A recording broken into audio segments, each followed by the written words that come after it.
Hello everyone, welcome back to this new video. साथियों, आप सभी का स्वागत है इस प्राचीन इतिहास के कंप्लीट रिवीजन सीरीज़ में। दोस्तों, ये वीडियो बहुत ही इंपॉर्टेंट होने वाला है। जो भी आप एग्ज़ाम दे रहे हैं, चाहे पीसीएस हो, आरओआर हो, कोई भी एग्ज़ाम दे रहे हैं, उसमें प्राचीन इतिहास क्यों करें कि मोस्ट इंपॉर्टेंट है। अभी आपको समझ में आएगा। इस सेशन में हम लोग रिविज़न करेंगे कंप्लीट प्राचीन इतिहास को। ठीक है, सिर्फ एक वीडियो कम्प्लीट होगी और इसमें हम लोग किस तरीके से आगे बढ़ेंगे, ये चीज़ पहले हम आपको बता दें। इसमें आपको देखेंगे चैप्टर वाइज, ये जो चैप्टर है और प्राचीन भारत का इतिहास।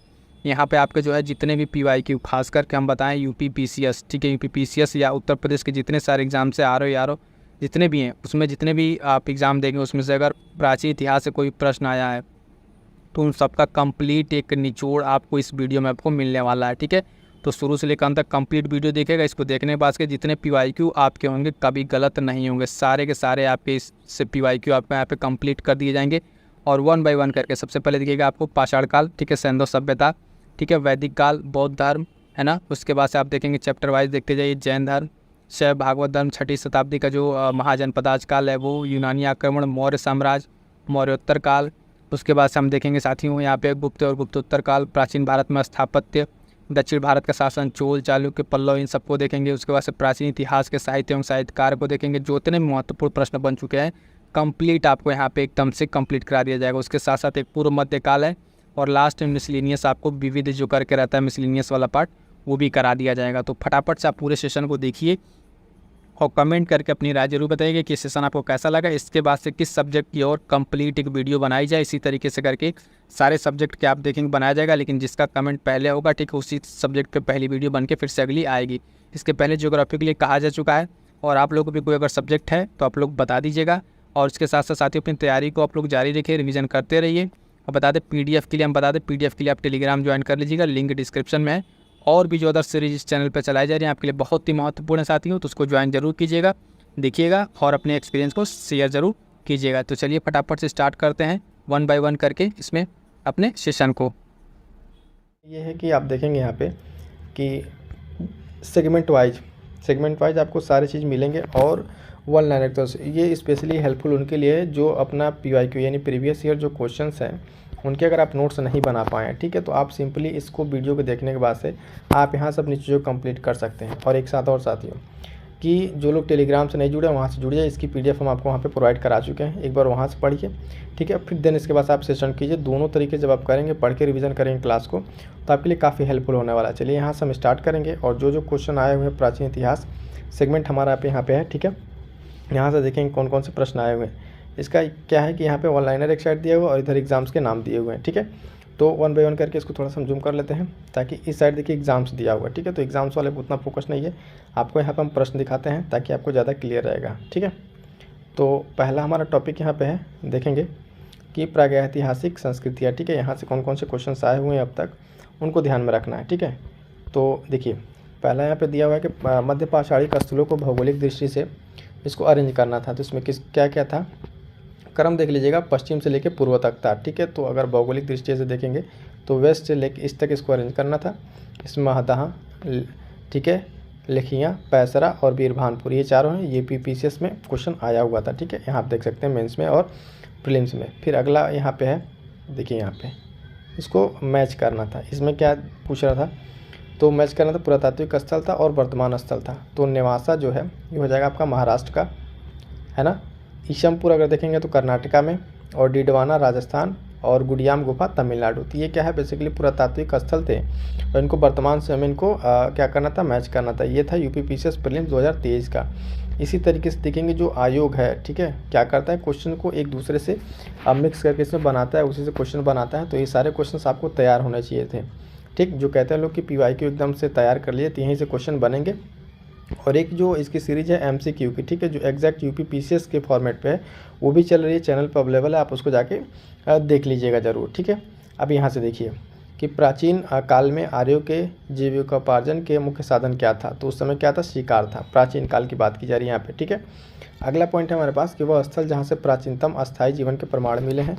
तो कौन सा स्थल है, मेहरगढ़, ठीक है। मेहरगढ़ को याद रखेंगे, मेहरगढ़। अगला पॉइंट है हमारे पास कि गंगा घाटी में धान की खेती का प्राचीनतम प्रमाण मिला है और वो किस जगह से, तो लहुरा देव से। ये क्वेश्चन कई बार अलग अलग तरीके से पूछा हुआ कि देखेंगे कि भारतीय उपमहाद्वीप में ठीक है, प्राचीनतम धान की खेती या खेती के प्रमाण कहाँ मिले, तो वहाँ पे भी उस केस में भी लहुरा देव जो है आपका यहाँ पे आंसर हो जाएगा। मध्य पाषाणिक स्थल के बारे में बात करेंगे, पशुपालन साक्ष्य कहाँ से उपलब्ध हुए हैं, तो बागोर से। ठीक है, बागोर स्थल से ये प्राप्त हुए हैं। नेक्स्ट पॉइंट है हमारे पास कि मध्य पाषाण काल में पशुपालन के प्रमाण मिले हैं कहाँ से, लेखनिया से। ठीक है, लेखनिया से मिले किसके, पशुपालन के प्रमाण। मध्य पाषाणिक अगर प्रसंग में देखेंगे पशुपालन के प्रमाण, फिर तो आदमगढ़। दोनों ध्यान दीजिएगा, थोड़ा सा अंतर है यहाँ पे, इस चीज़ को समझिएगा। ठीक है, यहाँ पे मध्य पाषाणिक, ठीक है, पशुपालन के प्रमाण, ठीक है, और ये मध्य पाषाणिक प्रसंग में पशुपालन के प्रमाण। ठीक है, तो आदमगढ़ और ये लेखनीय। ठीक है, अगला पॉइंट है हमारे पास साथियों, उत्खनित प्रमाणों के अनुसार पशुपालन प्रारंभ हुआ था कब से, तो मध्य पाषाण काल में। मृत्यु रहित जो है मृत्यात रहित, ठीक, नवपाषाणिक स्तर में आया जो प्रकाश में, ये गुफरा काल से। ठीक है, इस वगैरह यहाँ साइड में देखें किस किस एग्जाम्स के हैं, पीसीएस प्रीलिम्स, ठीक है, मेंस के, बीओ एग्जाम्स की, पीपीसीएस के एग्जाम्स के, तो इस तरीके से एग्जाम्स में सारे पूछे हुए हैं। ठीक है, इंपॉर्टेंट है सारे के सारे। अगला पॉइंट हमारे पास है कि खाद्यान्नों की कृषि सर्वप्रथम प्रारंभ हुई थी, कब प्रारंभ हुई थी, देखेंगे नवपाषाण काल में। ठीक, नवपाषाण कालीन गर्त निवासों के अवशेष कहाँ से मिले थे, तो बुर्जहोम गुफरकाल से। ठीक है, ठीक है, यहाँ से गुफराल से यहाँ पे मिले थे किसके, नवपाषाण काल के। राख का टीले की अगर बात करेंगे तो ये नवपाषाणिक स्थल कहाँ संबंधित था, संगनकल्लू। ठीक है, संगनकल्लू से संबंधित है ये। भारतीय उपमहाद्वीप में धान की खेती के प्राचीनतम साक्ष्य कहाँ से मिले, तो विंध्य क्षेत्र। ठीक, तो ये प्राचीनतम धान की खेती विंध्य क्षेत्र से। मानव द्वारा सर्वप्रथम कौन सा प्रयुक्त अनाज था, तो जौ था। जो मानव द्वारा सर्वप्रथम अनाज था प्रयुक्त, वो कौन सा था, जौ था। ठीक है, वस्त्रों के लिए कपास की खेती आरंभ करने, ठीक है, सबसे पहले किया गया है। कपास की खेती कहाँ पे, तो भारत में। ठीक है, कपास की खेती का सबसे पहले प्रारंभ किसके लिए, वस्त्रों के लिए किया गया था, भारत से। अगला पॉइंट है हमारे पास, बृहद पाषाण स्मारकों की पहचान की गई, तो मृतकों को दफनाने के स्थान के रूप में। एक ही कब्र, जहाँ से मोस्ट इंपॉर्टेंट लगेगा, कितनी बार पूछा हुआ है, एक ही कब्र से 3 मानव कंकाल निकले हैं दमदमा से। इसमें वही प्रश्न है जो परीक्षा में आए हुए हैं, विभिन्न जो एग्ज़ाम्स है डिफरेंट तरीके के, उन सभी एग्जाम्स में आए हुए प्रश्न है भारत। अगला पॉइंट देखिए, ये विंध्य क्षेत्र हो गया, एक ही कब्र वाला। देखिए, विंध्य क्षेत्र के वह शिलाश्रय जहाँ से सर्वाधिक मानव कंकाल मिले, तो लेखनिया। ठीक है, लेखिया। भारत में वह शिलाश्रय जहाँ से सर्वाधिक चित्र प्राप्त हुए, तो भीमबेटका वाला। ठीक है, भीमबेटका, रायसनगंज, अब्दुल्लागंज, मध्य प्रदेश का।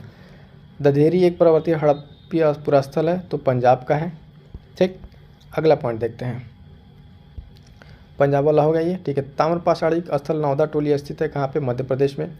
गैर मृद भांडिक पात्र जो इंडस वैली का था, उसका नामकरण हुआ था हस्तिनापुर। ठीक है, तो ओपीसी ये अभी रिसेंट का पूछा हुआ है। ठीक है ना, जीएस 2006 का ये है, और इसी से रिलेटेड अभी यूपीपीसीएस 2023 में भी क्वेश्चन था। ठीक है, तो यहीं से क्वेश्चन घूम फिर के बना, तो इन सबको हमको तैयार कर लेना है अच्छे से। अगला पॉइंट है साथियों कि भारत का वह स्थल जहाँ खुदाई से लौह धातु के प्रचलन के प्राचीनतम प्रमाण मिले, अतरंजी खेड़ा। और नेक्स्ट पॉइंट है हमारे पास, ताम्रपाषाण काल के, ठीक है, महाराष्ट्र के लोग मृतकों को शरीर को फर्श के नीचे रखकर दफनाते थे, तो उत्तर से दक्षिण की ओर, ये डायरेक्शन के बारे में बात कर रहे हैं यहाँ पे। और ये देखेंगे यहाँ पे हमारा इसके पॉइंट कंप्लीट हो गया, जहाँ से इसके क्वेश्चन पूछे हुए। तब आ जाएंगे हम सिंधु घाटी पे। ठीक है, तो 2-4 पॉइंट है, उस पॉइंट को देख लेते हैं। एक पॉइंट है कि कोपेनहेगन संग्रहालय की सामग्री से पाषाण, कांस्य और लौह युग की त्रियुगीय विभाजन किया, तो थॉमसन ने किया था। भारत में प्रथम पूरा पाषाणिक उपकरण की खोज करने वाले रॉबर्ट बोसफ्रूट क्या थे, भूगर्भ वैज्ञानिक। ताम्रपाषाणिक नवदा टोली जो है स्थल, उसका उत्खनन किसने किया था, तो एचडी संकालिया ने। भीमबेटका गुफाएं प्रसिद्ध है किस लिए, तो शैल चित्र के लिए प्रसिद्ध हैं। ठीक है, दमदमा नामक पूरा स्थल संबंधित है मध्य पाषाण काल से। तो इस तरीके से यहाँ पे देखिए, बहुत ज़्यादा हम आपको यहाँ पे एक्सप्लेन डिस्कस नहीं कर रहे हैं, सिर्फ आपको एक चीज़ ध्यान देना है यहाँ पे। ठीक है, कि जो एक्सप्लेनेशन वाली है, जो डिटेल एक्सप्लेनेशन, तो वहाँ पे जब पीवाईक्यू एक एक पेपर लेकर हम लोग करते हैं ईयर वाइज, जैसे 2023 का, ठीक है, 2022 का भी पेपर स्टार्ट किया था पीसीएस का, तो वहाँ पे क्या होता है, एक एक ऑप्शन जो दिया रहता है एमसीक्यू फॉर्म में, वहाँ पे डिस्कस करते हैं। और यहाँ पे हम आप लोग चाह रहे हैं कि ये वन लाइनर फॉर्म में आपको फटाफट एकदम ये याद रहे टिप पे कि ये चीज़ इसका ये होता है, कि जब भी यहाँ से क्वेश्चन बने तो आपको वहाँ पे गलती न करें। ठीक है, तो इसलिए यहाँ पे थोड़ा सा फास्ट चलेंगे, और जो पॉइंट है बस उसको बताते चलेंगे कि इसका क्या क्या आंसर है। ठीक है, इतनी सारी चीज़ें करते चलेंगे। ठीक है, इसके बाद हम बात करेंगे इंडस वैली। इंडस वैली में देखेंगे क्या क्या है, तो इंडस वैली को भी आज ही कंप्लीट कर लेते हैं। ठीक है, चलिए, तो इंडस वैली के यहाँ पे पहला प्रश्न हमारे पास है, जो भारतीय सिंधु घाटी सभ्यता और संस्कृति है। तो इसमें सही सुमिलियन के लिए दिया था, सुमिलित करने के लिए। पहला है हड़प्पा और इधर फसल दिया था, ठीक है, जो स्थल है और फसल कौन कौन से। तो चंदहुदड़ में अगर बात करेंगे तो सरसों की फसल मिली, हड़प्पा से तिल, है ना, कुनताशी जो है कोदो, और हुलास से धान के प्रमाण मिले हैं। तो ये सारी पॉइंट्स याद रखिएगा। अगला पॉइंट देखते हैं, नेक्स्ट पॉइंट हमारे पास क्या है। ये जो क्वेश्चन देखिए अभी आपका यूपी पीसीएस जे में 2023 के क्वेश्चंस थे। अभी हमारे पास ये सारे यूपी पीसीएस और प्रीलिम्स के आर के क्वेश्चंस आ रहे हैं, तो यहीं से क्वेश्चन बनेंगे आयोग के, इस चीज़ को ध्यान में रखना है। हड़प्पा सभ्यता से जल संरक्षण के साक्ष्य मिले हैं धौलावीरा से। हड़प्पीय पुरास्थल बनावली कहाँ स्थित है, तो रंगोई नदी पर, ठीक है, किस नदी पर, रंगोई नदी पर स्थित है। हड़प्पा सभ्यता का स्थल जो मांडी है भारत के किस राज्य में स्थित है, तो उत्तर प्रदेश में। अब यहाँ से क्या समझ में आ रहा है आपके, जब आप पढ़ेंगे इंडस वैली तो उसके क्या क्या पॉइंट्स को ध्यान रखेंगे, क्या क्या चीज़ें किस किस साइड से मिली हैं, ठीक है, वो साइड्स किस राज्य में है और किस नदी के किनारे है। ये 2-3 पॉइंट अगर समझ के पढ़ेंगे तो इससे इंडस वैली आपके लिए आसान हो जाएगा। अगला पॉइंट देखेंगे कि हड़प्पा सभ्यता का स्थल मांडी, ये हो गया, ठीक है। सिंधु घाटी सभ्यता के पुरास्थल से नाव के चित्र या मॉडल प्राप्त हुए तो मोहनजोदड़ो और लोथल से, ठीक, पुरास्थल से नाव के चित्र या मॉडल प्राप्त हुए मोहनजोदड़ो और लोथल। मोहनजोदड़ो से जो प्राप्त हुई है पशुपति शिव की प्रसिद्ध मोहर, उस पर किस पशु का अंकन नहीं है, तो सांड का उस पर अंकन नहीं है। बाकी जो पशु हैं उस पशु को आप वहाँ से इंडस वैली में नोट कर लीजिएगा, ठीक। ये क्वेश्चन पूछा हुआ है कि हड़प्पा संस्कृति के पूर्वी सीमांत का जो निर्धारण करता है तो आलमगीरपुर यूपी का, ठीक है, बनता है ना, जैसे हड़प्पा, ठीक है, तो उसका इधर पूर्वी पश्चिमी, ठीक है, पश्चिमी और सबसे नॉर्थ में साउथ में, तो किस तरीके से यहाँ पे ये जो ट्रायंगल बनता है कि त्रिगुणाकार है, तो यहाँ पे दैमाबाद है ना, आलमगीरपुर, मांडी, ठीक। तो ये सारे पॉइंट्स। अगला हमारे पास पॉइंट क्या है, ये हो गया मृडपट्टिका पर उत्कीर्णन सिंह युक्त देवता की जो कृति है प्राप्त हुई कहाँ से, लोथल से। हाथी के दांत का पैमाना जो है, ठीक है, हड़प्पा संदर्भ में कहाँ से मिला, तो लोथल से। हड़प्पा का उत्खनन करने वाला प्रथम पुरातत्वविद जो इसके महत्व को समझ पाया था, सर जॉन मार्शल, ठीक है, जॉन मार्शल थे जो इसके महत्व को समझ पाए थे।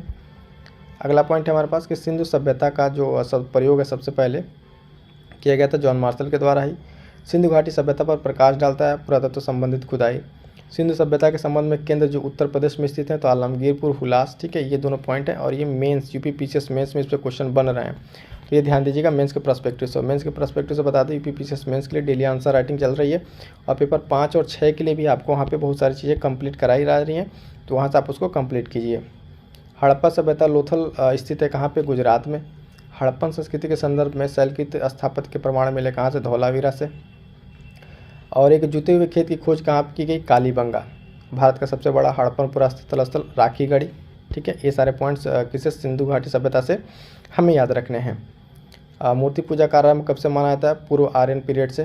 हड़प्पन संस्कृति की जानकारी का प्रमुख स्रोत क्या है, ये पुरातत्विक खुदाई है। और यहाँ पे एक पॉइंट है कि अवस्था और ऋग्वेद में समानता है जो है, जिंद अवस्था जो है क्षेत्र संबंधित है ईरान से। भारत में कपास की खेती का सबसे पहला साक्ष्य कहाँ प्राप्त हुआ है, तो मेहरगढ़ में। हड़प्पा का वह स्थान जहाँ से अगर आप देखेंगे मिट्टी के हल्की आकृति मिली तो कहाँ से, बनावली से। ये सारे पॉइंट्स याद रखने हैं। वह स्थान जहाँ से 100 पेटी का ताबूत प्रमाण मिले हैं, हड़प्पा। सिंधु घाटी सभ्यता का पोर्ट टाउन बंदरगाह था, लोथल। और अगला पॉइंट है हमारे पास साथियों कि भारत में स्वतंत्रता के बाद सर्वाधिक संख्या में हड़प्पन स्थलों की खोज कहाँ हुई, तो गुजरात में। अभी आप देखिए यहाँ पे जो जो एग्जाम्स के हैं आपको एग्जाम्स दिखा दे रहे हैं, कौन कौन से सारे एग्जाम्स एक बार देख लिए। इन सारे एग्जाम्स में पूछे हुए इस सिर्फ यूपी के। जब आप घटना चक्र पढ़ते हैं, ठीक है, घटना चक्र, तो उसमें आपके अन्य सारे पीसीएस के भी क्वेश्चन मिलते हैं, लेकिन जब यहाँ पे स्पेशली हम बात करते हैं यूपी पीसीएस, ठीक है, और आरओ, तो उसके लिए मोस्ट इंपॉर्टेंट है कि जो आपके पीवाईक्यू हैं उन प्रश्नों को आप याद रखें कि ऋग्वेद में उल्लिखित दसराज युद्ध, ठीक है, दसराज युद्ध लड़ा गया था, कहाँ पे लड़ा गया था, यानी किस नदी के तट पर लड़ा गया था, क्वेश्चन ये पूछा था। तो ये दसराज युद्ध लड़ा गया था, आप देखेंगे परुष्णी नदी के तट पर, ठीक है, कौन सी नदी के तट पर, परुष्णी नदी के तट पर इसको लड़ा गया है। उसके बाद से नेक्स्ट पॉइंट है कि पुराणों के 5 लक्षणों का उल्लेख मिलता है। जो पुराण है उसके 5 लक्षण है, उनका उल्लेख कहाँ पर मिलता है, किस पुराण में मिलता है, अगर आप बात करें ऐसे तो मिलता है ये मत्स्य पुराण में, ठीक है, इंपॉर्टेंट है।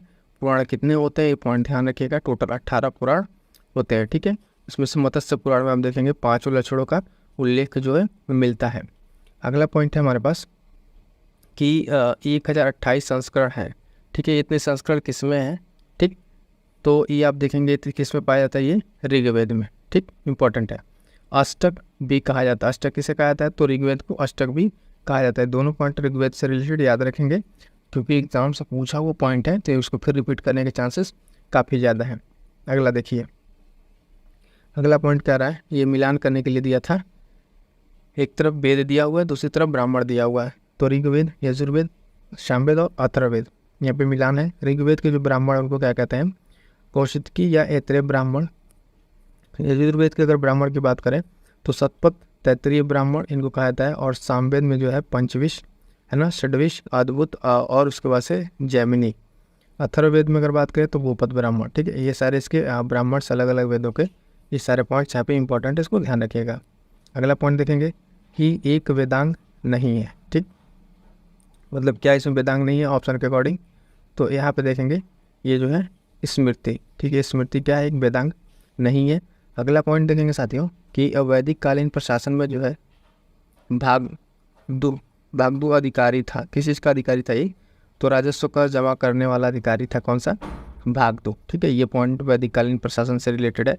अब यहाँ सब चीज़ ध्यान रखेंगे कि वैदिक कालीन प्रशासन में जो अन्य पॉइंट्स हैं उन सारे पॉइंट्स के एक बार जाकर जरूर अपने नोट से रिवाइज कर लिएगा, फिर जहाँ से आपने पढ़ा रखा है, क्योंकि इस तरीके से प्रश्न यहाँ पे अब पूछे जा रहे हैं। अगला पॉइंट है कि वह ग्रंथ जिसमें आयुर्वेद शब्द का प्रयोग हुआ है। ठीक है, तो आयुर्वेद शब्द का प्रयोग किस में हुआ है, आप देखेंगे ऋग्वेद में। ठीक है, ऋग्वेद में प्रयोग हुआ किस शब्द का, आयुर्वेद शब्द का। महाभारत का उपनाम क्या है, सप्तशास्त्री संहिता। ठीक है, महाभारत ग्रंथ का क्या है, ये उपनाम है। ठीक है, अगला पॉइंट है कि पवित्र गायत्री मंत्र अंतर्विष्ट, यानी जो गायत्री मंत्र है उसको हम देखेंगे किस वेद में इसका उल्लेख मिलता है, तो ऋग्वेद में। और एक पॉइंट यहाँ पर और आपको बता दें कि जो गायत्री मंत्र है, ठीक है, इसको किसने लिखा था, तो ऋषि विश्वामित्र ने। ठीक है, पॉइंट भी याद रखेंगे, विश्वामित्र के द्वारा ये रचित है गायत्री मंत्र। गायत्री मंत्र के नाम से प्रसिद्ध मंत्र सर्वप्रथम मिलता है तो ऋग्वेद में। ऋग्वेद की मूल लिपि क्या थी, तो आप देखेंगे ब्राह्मी। ऋग्वेद की मूल लिपि क्या थी, ब्राह्मी थी। अगला पॉइंट है कि ऋग्वेद पर आधारित संकलन। ठीक है, कौन सा संकलन है, तो सामवेद। सामवेद की अगर बात करेंगे तो किस पे आधारित है, ऋग्वेद पे आधारित क्या है, संकलन है। अगला पॉइंट, ऋग्वैदिक धर्म था कैसा धर्म था, तो बहुदेववादी, यानी एक से ज़्यादा देवताओं की पूजा करने की बात करने वाला वेद कौन सा है, ऋग्वैदिक। अगला पॉइंट है कि ऋग्वैदिक काल में जनता विश्वास करती थी, किसमें विश्वास करती थी, तो बलि एवं कर्मकांडों में। बलि एवं कर्मकांडों की बात करें तो वो जो ऋग्वैदिक कालीन जनता थी या फिर कालीन लोग थे वो विश्वास रखते थे बलि और कर्मकांडों में। अगला पॉइंट है कि गोत्र शब्द का प्रयोग सर्वप्रथम हुआ था किसमें, ऋग्वेद में। ऋग्वेद ये ऐसा वेद है जिसमें क्या करेंगे आप देखेंगे कि ऋग्वेद का सर्वप्रथम प्रयोग हुआ था। ऋग्वेद में अगर बात करें सर्वाधिक संख्या में कौन से मंत्र संबंधित है, यानी किस देवता से संबंधित है, तो इंद्र से संबंधित है। इंद्र देवता से संबंधित देखेंगे सबसे ज़्यादा मंत्र किस में है, किसमें, ऋग्वेद में। ठीक है, अगला पॉइंट देखते हैं, इंद्र हो गया। ठीक है, सबसे प्राचीन वेद की अगर बात करें तो भी क्या है, ऋग्वेद है। वो वैदिक ग्रंथ जिसमें वर्ण व्यवस्था का सर्वप्रथम उल्लेख मिलता है, तो ऋग्वेद। ये सारे पॉइंट देखिए, सिर्फ एक ऋग्वेद से रिलेटेड कितने सारे पॉइंट्स पूछे हुए हैं। इसी तरीके से जब भी कोई पॉइंट हो तो उसको एकदम अच्छे से तैयार कीजिए, ताकि उसके जो भी इर्द गिर्द के पॉइंट हैं वहाँ से आपको क्वेश्चन मिल सके। ऋग्वेद में उल्लिखित यव शब्द कृषि उत्पाद हेतु किया गया था, तो जौ के लिए। ठीक है, जौ के लिए, उत्पाद के लिए किया गया था यव शब्द। अगला पॉइंट है, इस पॉइंट में क्या कहा गया है, ये भी इम्पोर्टेंट, सारे इंपॉर्टेंट तो है ही है।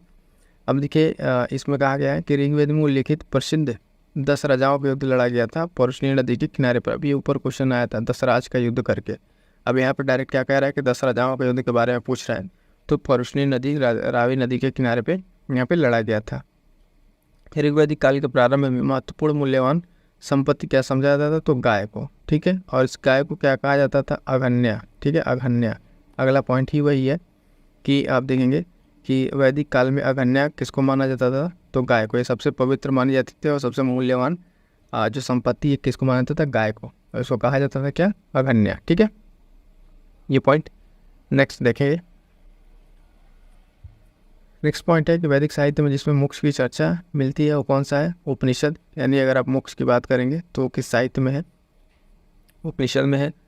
वैदिक देवताओं में पुरोहित माना जाता था किसको, बृहस्पति। ठीक है, वैदिक इसमें अगर आप देखेंगे पुरोहित माना जाता था किसको, देवताओं को माना जाता। उत्तर वैदिक काल में आर्य संस्कृति का धूर समझा जाता था किसको, कुरु और पांचाल को। और वैदिक कर्मकांड में होता का संबंध किससे है, ये जो टर्म है होता इसका संबंध किससे है, ऋग्वेद से है। ठीक है, तो इस तरीके से टर्मोलॉजी भी इंपॉर्टेंट है और बाकी किस तरीके से अदर क्वेश्चंस बन रहे हैं इसको भी ध्यान में रखते हुए चलना है। ऋग्वेद में मातेत्मा, ठीक है, मातेतमा और देवीतमा और नदीतमा संबंधित किया गया किससे, ये सरस्वती नदी को संबंधित किया गया है अलग अलग इस तरीके से नामों से। अगली बार हो सकता है कि क्वेश्चन में एग्जाम में आपसे डायरेक्ट क्या पूछे, कोई एक नाम दे दे, नदीतमा दे दे और पूछे कि ये किससे संबंधित है, 4 नदियों का ऑप्शन दे दे, ठीक है, सरस्वती दे दे, रावी परोशनी करके दे दे, तो इस सब चीज़ें यहाँ पे हो सकती हैं। अगर अगला पॉइंट है कि शुक्ल यजुर्वेद की संहिता जो है वो आजंसनेयी, ठीक है, इस पॉइंट को ध्यान रखेंगे। और शतपथ ब्राह्मण में उल्लेखित राजा विदेह माधव से संबंधित ऋषि कौन से थे, तो ये ऋषि गौतम, ठीक थे, ऋषि गौतम क्या थे, राजा विदेह से संबंधित क्या थे, ऋषि गौतम। उसके बाद अगला पॉइंट साथ है हमारे पास कि जिस ग्रंथ में पुरुष मेध का उल्लेख हुआ है वह है तो शतपथ ब्राह्मण, ये इंपॉर्टेंट पॉइंट इस तरीके से क्वेश्चन में एग्जाम में आए हुए हैं। गोपद ब्राह्मण संबंधित अभी हमने ऊपर देखा किससे, अथर्ववेद से संबंधित है। आयुर्वेद अर्थात जीवन का विज्ञान का उल्लेख सर्वप्रथम किसमें मिलता है, तो अथर्ववेद में, ठीक है। आयुर्वेद और इस विज्ञान का उल्लेख जो बात किया है अथर्ववेद में, और आयुर्वेद सिर्फ शब्द की अगर बात करें तो किस में आया था ये, अगर सिर्फ शब्द की बात करेंगे तो ये मिला था हमको ऋग्वेद में। वह उपनिषद जिसमें पहली बार जो है निराशावाद के तत्व दिखाई देते हैं तो मैत्रायणी, ठीक है, मैत्रायणी में अगर आप बात करें तो क्या दिखाई देता है, निराशा के तत्व दिखाई देते हैं। अगला पॉइंट है हमारे पास कि भारतीय प्रतीक, जो भारतीय प्रतीक है उसको उत्कीर्ण संयुक्त में जैसे हो किससे लिया गया है, तो आप देखेंगे मुंडकोपनिषद, यानी एक ये जो उपनिषद का स्पेशल नाम है मुंडकोपनिषद से लिया गया, क्या भारतीय जो सत्यमेव जयते हैं उसको लिया गया है। जिंद अवस्था ऋग्वेद में समानता है, जिंद अवस्था संबंधित है ईरान से, ठीक है, जिंद अवस्था कहाँ से संबंधित है, ये ईरान से संबंधित है। प्राचीन भारत में निशाका, ठीक है, निशाका के नाम से जाने जाते थे क्या, स्वर्णाभूषण। अगला पॉइंट है 14वीं शताब्दी में एक अभिलेख जिसमें वैदिक देवताओं का वर्णन मिलता है प्राप्त हुआ है, तो बोगज कोई एशिया माइनर से, ठीक है, ये देखिएगा ध्यान रखिएगा, ये कई बार पूछा हुआ क्वेश्चन है कि जो एक अभिलेख ऐसा है जिसमें वैदिक देवताओं का नाम का वर्णन है तो बोगज कोई है और एशिया माइनर से प्राप्त है। मनुस्मृति संबंधित है किससे है, समाज व्यवस्था से संबंधित है। वह उपनिषद जिसमें आध्यात्मिक ज्ञान के विषय में नचिकेता और यम का संवाद प्राप्त होता है, तो कठोपनिषद में, किसमें, कठोपनिषद में ये प्राप्त होता है। यम और नचिकेता के बीच की जो सारी बातें संवाद है उसको किसमें, कठोपनिषद में। ऋग्वेद में उल्लेखित अफगानिस्तान के साथ आर्यों के संबंध का एक सूचक है कुबा, ठीक है, क्रमु नदी, यानी अगर बात करें कि ऋग्वेद में एक ऐसी अच्छी चर्चा की गई है कि जो आ रहे हैं या अफगानिस्तान से आए, क्योंकि आप देखेंगे ऋग्वेद में अफगानिस्तान की इन कुछ नदियों का नाम जो उल्लेखित है जिसमें कुबा क्रमु नदियाँ हैं, इस तरीके से नदियाँ जिनका उल्लेख ऋग्वेद में मिलता है, तो इसे अंदाज़ा लगाया जाता है कि नदियाँ भी कहाँ से संबंधित है, अफगानिस्तान से। सर्वाधिक ऋग्वेदी की सूक्ति समर्पित है किसको, इंद्र को, यानी हम अभी पहले क्वेश्चन में आ चुका है कि सबसे ज़्यादा किस देवता का नाम उल्लेखित है, तो इंद्र का यहाँ पे नाम उल्लेखित है। आर्य शब्द का शाब्दिक अर्थ क्या है, श्रेष्ठ, ठीक है, आर्य शब्द का शाब्दिक अर्थ क्या है, यहाँ पे श्रेष्ठ हो जाता है। अगला पॉइंट है अधार्व्यू का अर्थ क्या है, ठीक है, अधार्व्यू, ठीक है, इसका अर्थ है यज्ञ करने वाला पुरोहित। उपनिषद काल के राजा अश्वपति जो है उसके शासक थे, कहाँ के शासन थे ये, कैकेयी के शासक थे, ठीक है, ये पॉइंट याद रखेंगे। सर्ग, प्रतिसर्ग, वंश, मनवंतर और वंशानुचरित संकेतक हैं किसके, पुराणों के संकेतक हैं। भारत का प्रथम अगर विधि निर्माता की बात की जाए तो जो मनु को माना जाता है, जो मनुस्मृति लिखे थे। अगला पॉइंट है प्राचीन काल के महान विधि निर्माता थे, तो वही मनु हो जाएगा। कौशेय शब्द का प्रयोग किया गया रेशम शब्द के लिए, इसको कर लीजिए, आगे आने वाले समय क्वेश्चन पूछा जा सकता है, ठीक। अगला पॉइंट है कि क्लासिकल संस्कृत में आर्य शब्द का अर्थ है एक उत्तम व्यक्ति। ऋग्वेद है क्या, स्रोतों का संकलन। इतिहास शब्द का उल्लेख मिलता है अथर्ववेद में, और यहाँ पे एक पॉइंट है, ठीक है, वैदिक काल का लास्ट पॉइंट देखेंगे। ऋग्वेदों में उल्लेखित 10 राजाओं का संग्राम हुआ था पौष्णी नदी के तट पर, ये देखेंगे मोस्ट इंपॉर्टेंट लगा लीजिएगा, 10 राजाओं का युद्ध पौष्णी नदी, 3 बार घूम फिर के अलग अलग जगहों पर ये चीज़ें पूछा जा चुका है, ठीक है। को बता दें कि यूपीपीसीएस के लिए दोनों चीज़ें एक साथ पैरेलल डेट जिस तरीके से आ गई है वो दोनों चीज़ें इंपॉर्टेंट है। आप ही लोग की डिमांड पे यहाँ पे यूपीपीसीएस के लिए प्रीलिम्स के लिए जीएस की कंप्लीट टेस्ट सीरीज, अगर आपको यहाँ चीज़ें प्रोवाइड करा दी है तो उसका लाभ आप ज़रूर लें, ये आपके प्रिपरेशन को ज़रूर बूस्ट करेगा, ठीक है। और इसमें हम आपको बताएं सारे सब्जेक्ट वाइज जितने सारे सब्जेक्ट आप यहाँ पे देख पा रहे हैं उन सबका कंप्लीट यहाँ पे प्रीलिम्स टेस्ट सीरीज आपको उपलब्ध कराया जा रहा है। अब तक में देखेंगे तो भूगोल का हो गया है, ठीक है, उत्तर प्रदेश हो गया, और ये पॉलिटी चल रहा है, ठीक है, करंट अफेयर भी आपको यहाँ प्रोवाइड कराया जा रहा है। तो दोस्तों आप अपनी पढ़ाई को अपने साथ जारी रखिए, ठीक है, जो अपना पढ़ रहा है उसके साथ साथ अगर आप इस चैनल के माध्यम से जुड़े रहेंगे अगले 1-2 महीने में आप अपने अंदर बदलाव पाएंगे। ओके, महाजनपद में पहला पॉइंट यहाँ पे जो क्वेश्चन पूछा गया था वो था कि 16 महाजनपदों का उल्लेख कहाँ है। सबसे पहला पॉइंट इसमें क्वेश्चन जो इंपॉर्टेंट था पूछा गया था कि 16 महाजनपदों का उल्लेख कहाँ किया गया था, तो अंगुत्तर निकाय में, ठीक है, ये एक ग्रंथ है, ठीक है, तो इस अंगुत्तर निकाय में क्या इसका उल्लेख मिलता है। उसके बाद अगर हम बात करें कलिंग नरेश खारवेल, ठीक है, ये कलिंग के नरेश थे खारवेल, इनका संबंध किससे था, किस वंश था ये पूछा हुआ था, तो चेदी वंश, ठीक है, चेदी वंश से संबंधित थे खारवेल, ठीक है। और खारवेल से ही संबंधित देखें इंपॉर्टेंट याद रखिएगा हाथी गुम्फा अभिलेख, ठीक है, हाथी गुम्फा अभिलेख जो है ये भी कई बार क्वेश्चन पूछा हुआ है, ठीक है, और बार बार पूछा भी जाता है, तो हाथी गुम्फा अभिलेख भी ध्यान रखेंगे खारवेल से रिलेटेड। अगला पॉइंट इसमें क्या पूछा गया है कि 6वीं शताब्दी ईसा पूर्व का मत्स्य महाजनपद स्थित था, तो कहाँ पे, राजस्थान में। आप देखेंगे कि जो 16 महाजनपद हैं भारत के, ठीक है, उनके अगर डिफरेंट लोकेशंस की अगर हम बात करें तो आप उन लोकेशंस को एक बार मैप के माध्यम से एक बार जरूर कंप्लीट कर लीजिएगा कि कौन कौन से महाजनपद किस किस क्षेत्र में थे, ठीक है, और वर्तमान में उनकी क्या जगह है, ठीक है। तो जैसे कुछ मगध का रीजन हो गया, उत्तर प्रदेश में कितने थे, उत्तर प्रदेश का हम आपको बता दें उत्तर प्रदेश में टोटल 8 महाजनपद थे, ठीक है, तो उत्तर प्रदेश का इतना उपजाएगा, महाजनपद कितने, 8 महाजनपद, ठीक है। इसी तरीके से यहाँ पर चीज़ें इसको कैसे रिलेट करके तैयार करना है।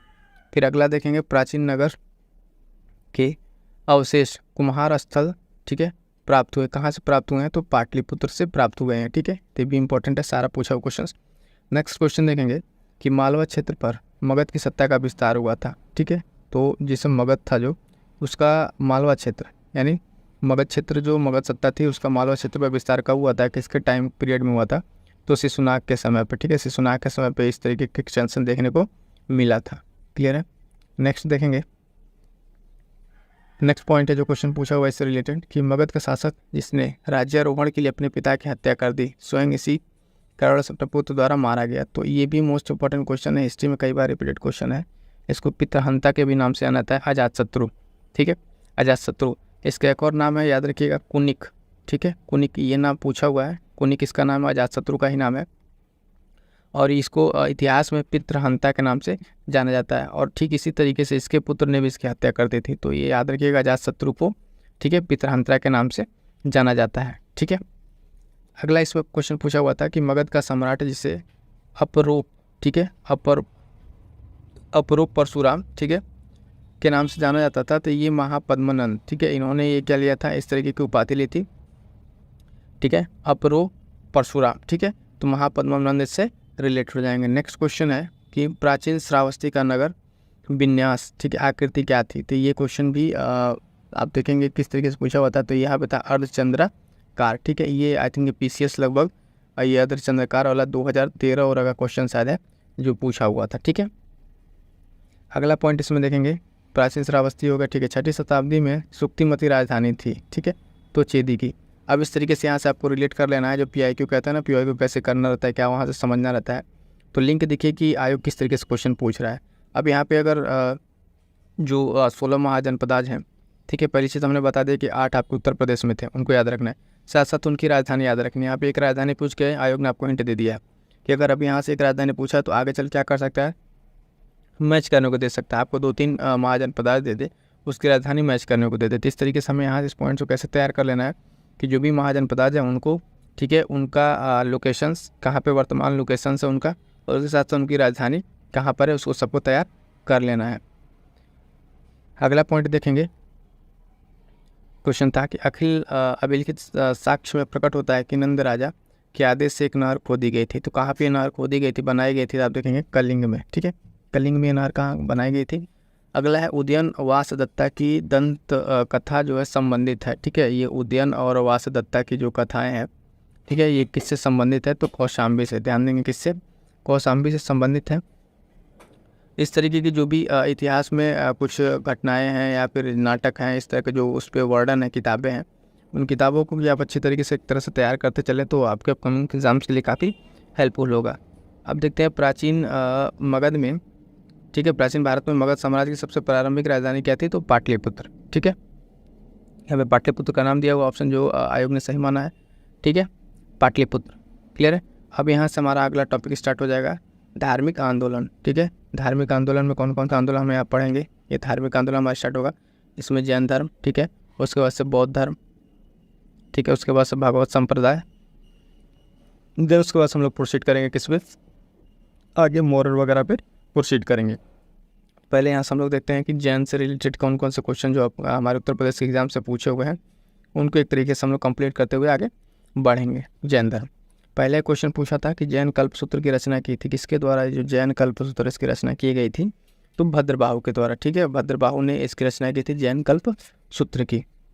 अगला पॉइंट है यहाँ पे कि भारत में पाल काल में एक महत्वपूर्ण अध्ययन केंद्र था, तो क्या था? विक्रमशिला, ठीक है, विक्रमशिला एक महत्वपूर्ण, ठीक है, इसकी विक्रमशिला की स्थापना किसने की थी? इसको गोपालन ने, ठीक है, इसकी स्थापना की थी। और साथ साथ जो भी महत्वपूर्ण यूनिवर्सिटीज हैं जैसे विक्रमशिला हो गया, ठीक है, और ये पाटलिपुत्र अपना तक्षशिला हो गया, किस तरीके से वहाँ पे क्या थे? महत्वपूर्ण प्राचीन में अध्ययन के केंद्र रहे थे, ठीक है। नेक्स्ट अब देखेंगे कि विक्रमशिला विश्वविद्यालय के अति महत्वपूर्ण आचार्य थे, यानी विक्रमशिला जो विश्वविद्यालय है उसके कौन कौन से इंपॉर्टेंट आचार्य थे? तो उन आचार्यों का नाम यहाँ पे दिया हुआ है, विरोचन, अतीश, दीपांकर तथा रत्नाकर शांति। ये लोग क्या थे? विक्रमशिला विश्वविद्यालय क्या थे? महत्वपूर्ण आचार्य थे। इसी तरीके से क्वेश्चन पूछा हुआ था कि तक्षशिला, ठीक है, तक्षशिला महाविद्यालय या विश्वविद्यालय के जो आचार्य थे उनके बारे में पूछा हुआ था, तो उस पर एक नाम तो आपको ऐसे पता है, आचार्य चाणक्य, ठीक है। अगला पॉइंट देखते हैं जो क्वेश्चन पूछा हुआ है, यहाँ पे सुमेलित करने पूछा था और यहाँ पे सुमेलित है, ठीक है, स्थल है और तीर्थंकर जो उससे संबंधित है, ठीक है, उनको दिया हुआ, यानी किस किस स्थल से जो जैन धर्म के कौन कौन से तीर्थंकर थे, ठीक है, उनका यहाँ पे पूछा हुआ है। तो श्रावस्ती स्थल जो है संभवनाथ से रिलेटेड है, काकंदी जो है स्थल ये किससे रिलेटेड है?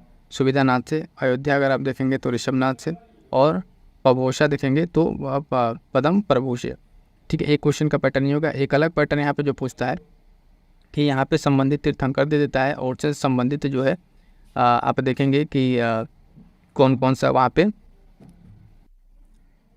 से यहाँ पे सिंबल्स, ठीक है, तो सिंबल्स के बारे में पूछ लेता है, जैसे कि सर्प किन का सिंबल है, ठीक है, सांड किन का सिंबल है ना, इस तरीके से बाकी सिंबल पूछ लेते हैं। इस तरीके से जैन तीर्थंकर वाले में ये क्वेश्चन भी इंपॉर्टेंट रख लेगा। दो एस्पेक्ट, एक तो उन लोगों का जन्मस्थली यहाँ पे हमने आपको बता दिया, और दूसरा आप जो अपने नोट्स इसको रिवाइज कर लेंगे कि किनका किससे रिलेटेड जो है, इनका क्या है, कौन कौन सा सिंबल है, ठीक है। इस तरह के क्वेश्चन भी पीसीएस में या बाकी अदर एग्जाम से पूछे जा रहे हैं। तक्षशिला विश्वविद्यालय का उत्खनन कराया था, किसने कराया था? तो जॉन मार्शल ने, ठीक है, जॉन मार्शल ने कराया था तक्षशिला विश्वविद्यालय का उत्खनन। महावीर का प्रथम अनुयायी कौन बना था? तो जमाली, ठीक है, जमाली ये बने थे। और अंत में जाकर भी फिर ये ब्रेक डाउन करेंगे जैन धर्म को भी, तो आगे इनका नाम फिर से इंपॉर्टेंट रहेगा। अगला क्वेश्चन पूछा हुआ था कि त्रिरत्न सिद्धांत इन डॉक्ट्रिन ऑफ थ्री ज्वेल्स जो है, सम्यक धारणा, सम्यक चरित्र, सम्यक ज्ञान, किस धर्म की महिमा, यानी किस धर्म से रिलेटेड? तो जैन धर्म से, ठीक है, जैन धर्म से। अगर आपसे पूछे कि मध्यमपात, ठीक है, मध्यमपात किस धर्म से रिलेटेड है? तो ये बौद्ध धर्म से हो जाएगा। अभी आगे हम लोग उसको करेंगे, ठीक है। आजीविक संप्रदाय के संस्थापक कौन थे? आजीविक संप्रदाय अगर आपसे पूछे, क्वेश्चन पूछा हुआ था, तो मखली गोपाल, ठीक है, मखली गोपाल या गोशाल करके नाम देता है इनका। तो आजीविक संप्रदाय के क्या थे? संस्थापक थे। प्रारंभिक जैन साहित्य में लिखा गया था, ठीक है, प्रारंभिक जैन साहित्य जो है किस भाषा में यहाँ पूछ रहा है, किस भाषा में बेसिकली लिखा गया था? तो अर्धमागधी भाषा में, ठीक है, अर्धमागधी भाषा में लिखा गया था प्रारंभिक जैन साहित्यों के बारे में अगर बात करें तो। ये अपनी एक संप्रदाय था, ये अपनी एक संप्रदाय था, किस धर्म का संप्रदाय था? तब देखेंगे जैन धर्म का एक संप्रदाय था। तीर्थंकर शब्द संबंधित है किससे? तो ये भी जैन धर्म से संबंधित है, ठीक है, जैन धर्म से संबंधित है। अगला पॉइंट देखेंगे, क्वेश्चन था कि जैन सभा जिसमें अंतिम रूप से श्वेतांबर का आगम का संपादन हुआ, तो पाटलिपुत्र। पाटलिपुत्र आप देखेंगे कि यहाँ से क्या हुआ है, श्वेतांबर का आगम हुआ है। प्रभासगिरी तीर्थस्थल जो है पूछा हुआ था, प्रभासगिरी तीर्थस्थल किससे रिलेटेड है? तो जैन धर्म से ये रिलेटेड है, ठीक है, प्रभासगिरी तीर्थस्थल, ठीक है। अगला क्वेश्चन पूछा होता है कि धर्म जो विश्व विनाशकारी प्रलय की अवधारणा में विश्वास नहीं करता। ठीक है, तो ये भी कौन सा है, जैन धर्म हो जाएगा। जैनियों की पवित्र पुस्तकें कहलाती हैं, जो जैन धर्म की पवित्र पुस्तकें हैं तो क्या कहते हैं, आगम सिद्धांत। ठीक है, क्या कहते हैं, आगम सिद्धांत कहते हैं। और दर्शन जिसने पुनर्जन्म के विश्वास को स्वीकार कर दिया, ठीक है, तो चारवाक। ठीक है, चारवाक जो दर्शन है इसने क्या किया है कि पुनर्जन्म में जो विश्वास यानी पुनर्जन्म को लेकर जो बातें कही गई है उसको ये नहीं मानता है। कौन सा, चारवाक नहीं मानता है। अब अगला हम आ गए हैं कहाँ पे, बौद्ध धर्म पे। ठीक है, जैन धर्म हमारा कंप्लीट होगा, उससे जो भी क्वेश्चन पूछे तो हमने यहाँ कंप्लीट कर लिए हैं। अब हम देखेंगे बौद्ध धर्म के बारे में। बौद्ध धर्म में देखिए सबसे पहला क्वेश्चन क्या पूछा हुआ था, बुद्ध के जन्मस्थल से रिलेटेड, तो लुम्बिनी, बुद्ध का जन्मस्थान लुम्बिनी। और बुद्ध की मृत्यु कहाँ हुई थी, तो उत्तर प्रदेश यानी कुशीनगर। ठीक है, कुशीनगर उस समय मल्लों की राजधानी थी। मल्लों की राजधानी उस समय उसको कुशीनारा बोलते थे। क्या बोलते थे, कुशीनारा। ठीक है, वर्तमान में इसको कुशीनगर बोलते हैं और ये उत्तर प्रदेश में स्थित है। बुद्ध के जीवन की घटना जिसको महाभिनिष्क्रमण के रूप में जाना जाता है, तो गृह त्याग। ठीक है, इनके गृह त्याग जो है महाभिनिष्क्रमण के रूप में जाना जाता है। गौतम बुद्ध ने अपना प्रथम प्रवचन दिया था तो सारनाथ में। एक इम्पॉर्टेंट ये भी है कि सर्वाधिक कहाँ पे दिए थे, तो श्रावस्ती में। कहाँ पे, श्रावस्ती में। तो भी क्वेश्चन याद रखिएगा, इन दोनों में कंफ्यूज नहीं होना है, प्रथम और सर्वाधिक में। बुद्ध के जो उपदेश हैं वो संबंधित हैं आचरण की शुद्धता एवं पवित्रता से। ठीक है, बुद्ध के उपदेश किससे संबंधित है, तो आचरण की शुद्धता एवं पवित्रता से संबंधित है। भारतीय कला में बुद्ध के जीवन की घटना का चित्रण मृग सहित चक्र द्वारा हुआ है। ठीक है, तो प्रथम उपदेश में यानी जो सिम्बोलिज्म है बुद्ध धर्म से रिलेटेड वो भी इंपॉर्टेंट, अगर यहाँ एक बार पूछ लिया। बाकी अदर में जो भी सिम्बल्स है, चक्र हो गया है ना, हाथी हो गए, घोड़े हो गए, पीपल हो गया, ये सब क्या क्या बुद्ध में रिप्रेजेंट करते हैं, इन सबको आप एक बार रिवाइज जरूर कर लीजिएगा। हम आपको हिंट कर दे रहे हैं। धर्म चक्र परिवर्तन, ठीक है, किया गया था तो सारनाथ से। सारनाथ में अपना प्रथम प्रवचन दिया था महात्मा बुद्ध ने। बुद्ध ने सर्वाधिक उपदेश दिए थे, फिर क्वेश्चन पूछा हुआ था, आ ही गया श्रावस्ती में। ठीक है, श्रावस्ती में सबसे ज़्यादा बुद्ध ने उपदेश दिए। बौद्ध संघ में भिक्षुणी के रूप में स्त्रियों के प्रवेश की अनुमति बुद्ध द्वारा दी गई थी। तो किस जगह पर दी गई थी, तो वैशाली में। ठीक है, इंपॉर्टेंट है, इसको रिपीट होने के चांसेस बन सकते हैं। ध्यान दीजिएगा कि जो भिक्षुणी के रूप में स्त्री की वहाँ पे अनुमति दिए थे महात्मा बुद्ध, तो वो जगह था कौन सा, वैशाली। अगला देखिए, बुद्ध के जीवन काल में ही संघ का प्रमुख होना चाहता। कौन ऐसे व्यक्ति जो बुद्ध के जीवन काल में संघ प्रमुख होना चाहते, तो देवदत्त नाम के थे, जो क्या होना चाहते थे, बुद्ध के जीवन काल में ही क्या बनना चाहते थे, संघ के प्रमुख। बुद्ध द्वारा रूपांतरित अंतिम व्यक्ति यानी बुद्ध के द्वारा ही, महात्मा बुद्ध के द्वारा अंतिम वो व्यक्ति जिसे बौद्ध धर्म में, ठीक है, बौद्ध धर्म में लिया गया, तो कौन सा, सुभद्र नाम के व्यक्ति थे, जिनको क्या किया था, बुद्ध के द्वारा अंतिम रूप से इस धर्म में इनको लिया गया था। त्रिपिटक क्या है, तो बुद्ध के उपदेशों का संग्रह। और ये त्रिपिटक क्या क्या है, ठीक है, त्रिपिटक आप देखेंगे बुद्ध के उपदेशों का संग्रह है।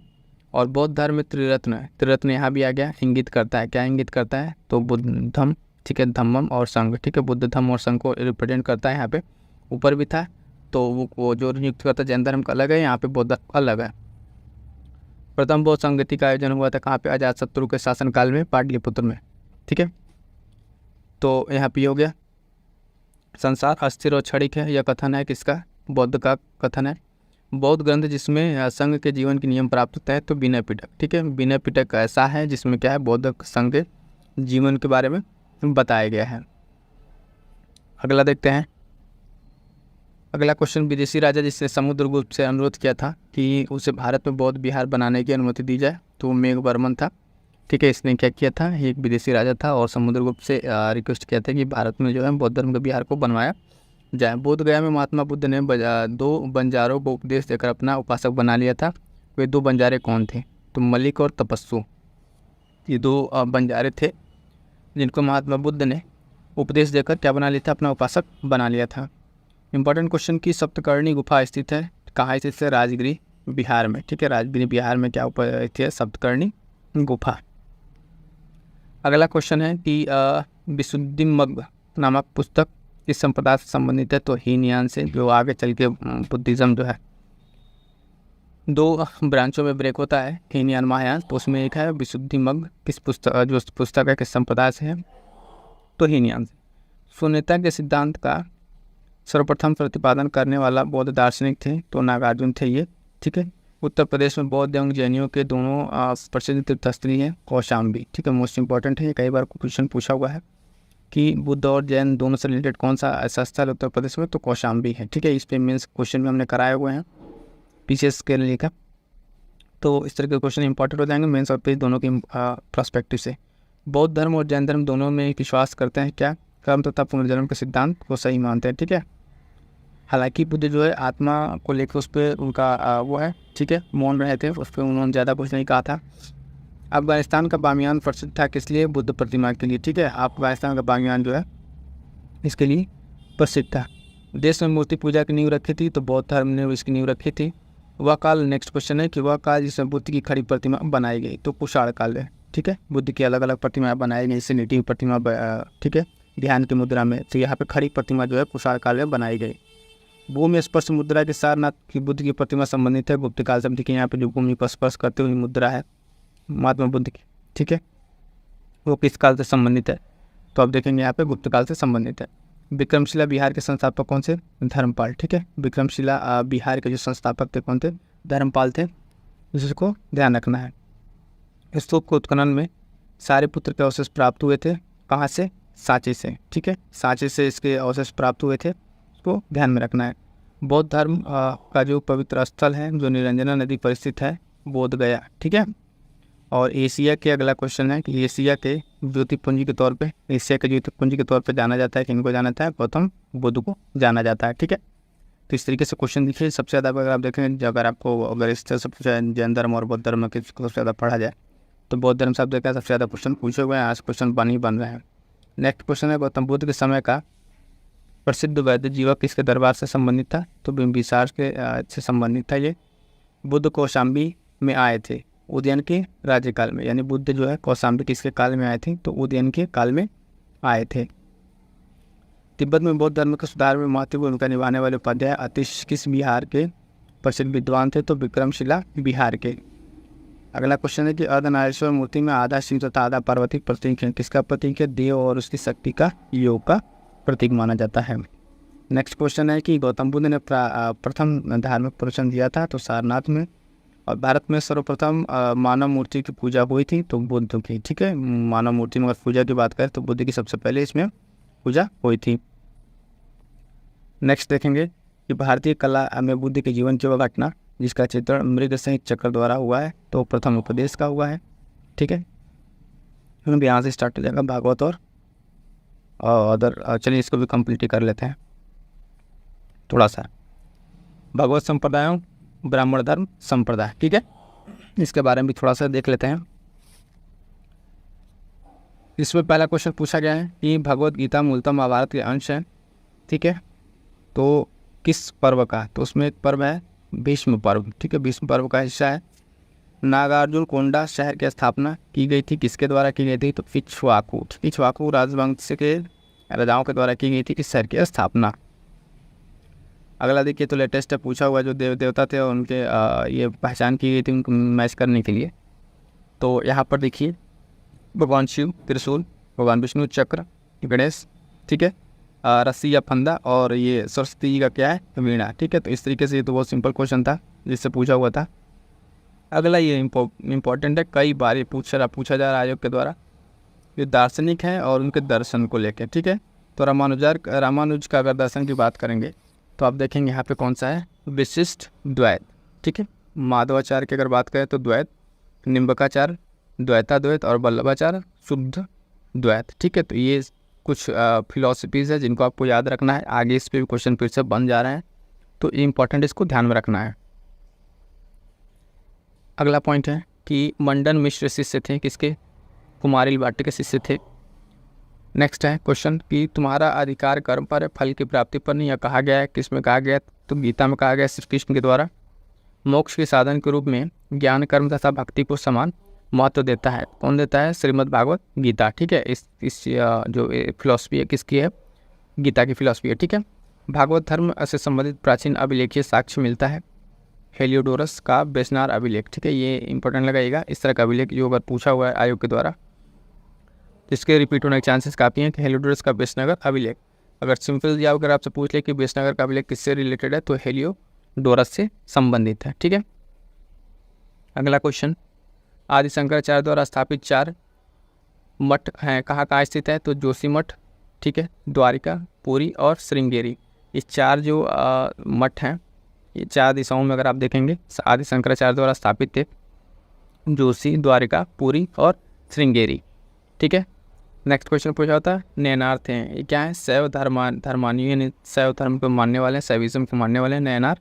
ठीक है, और अलवार जो संत हैं अब देखेंगे वो वैष्णविज्म को मानने वाले होते हैं। तो नयनार और अलवार 2 साउथ के ग्रुप है, इसका आप अच्छे से ध्यान रखेंगे। फिर देखिए यहाँ सुमेलन कर दिया हुआ है, वही दिया वल्लभाचार्य, पुष्टि मार्ग, रामानुज विशिष्टाद्वैत, माधवाचार्य द्वैत, ठीक है द्वैतवाद, और शंकराचार्य अद्वैतवाद। ठीक है, तो ये इनकी फिलॉसफी रही है।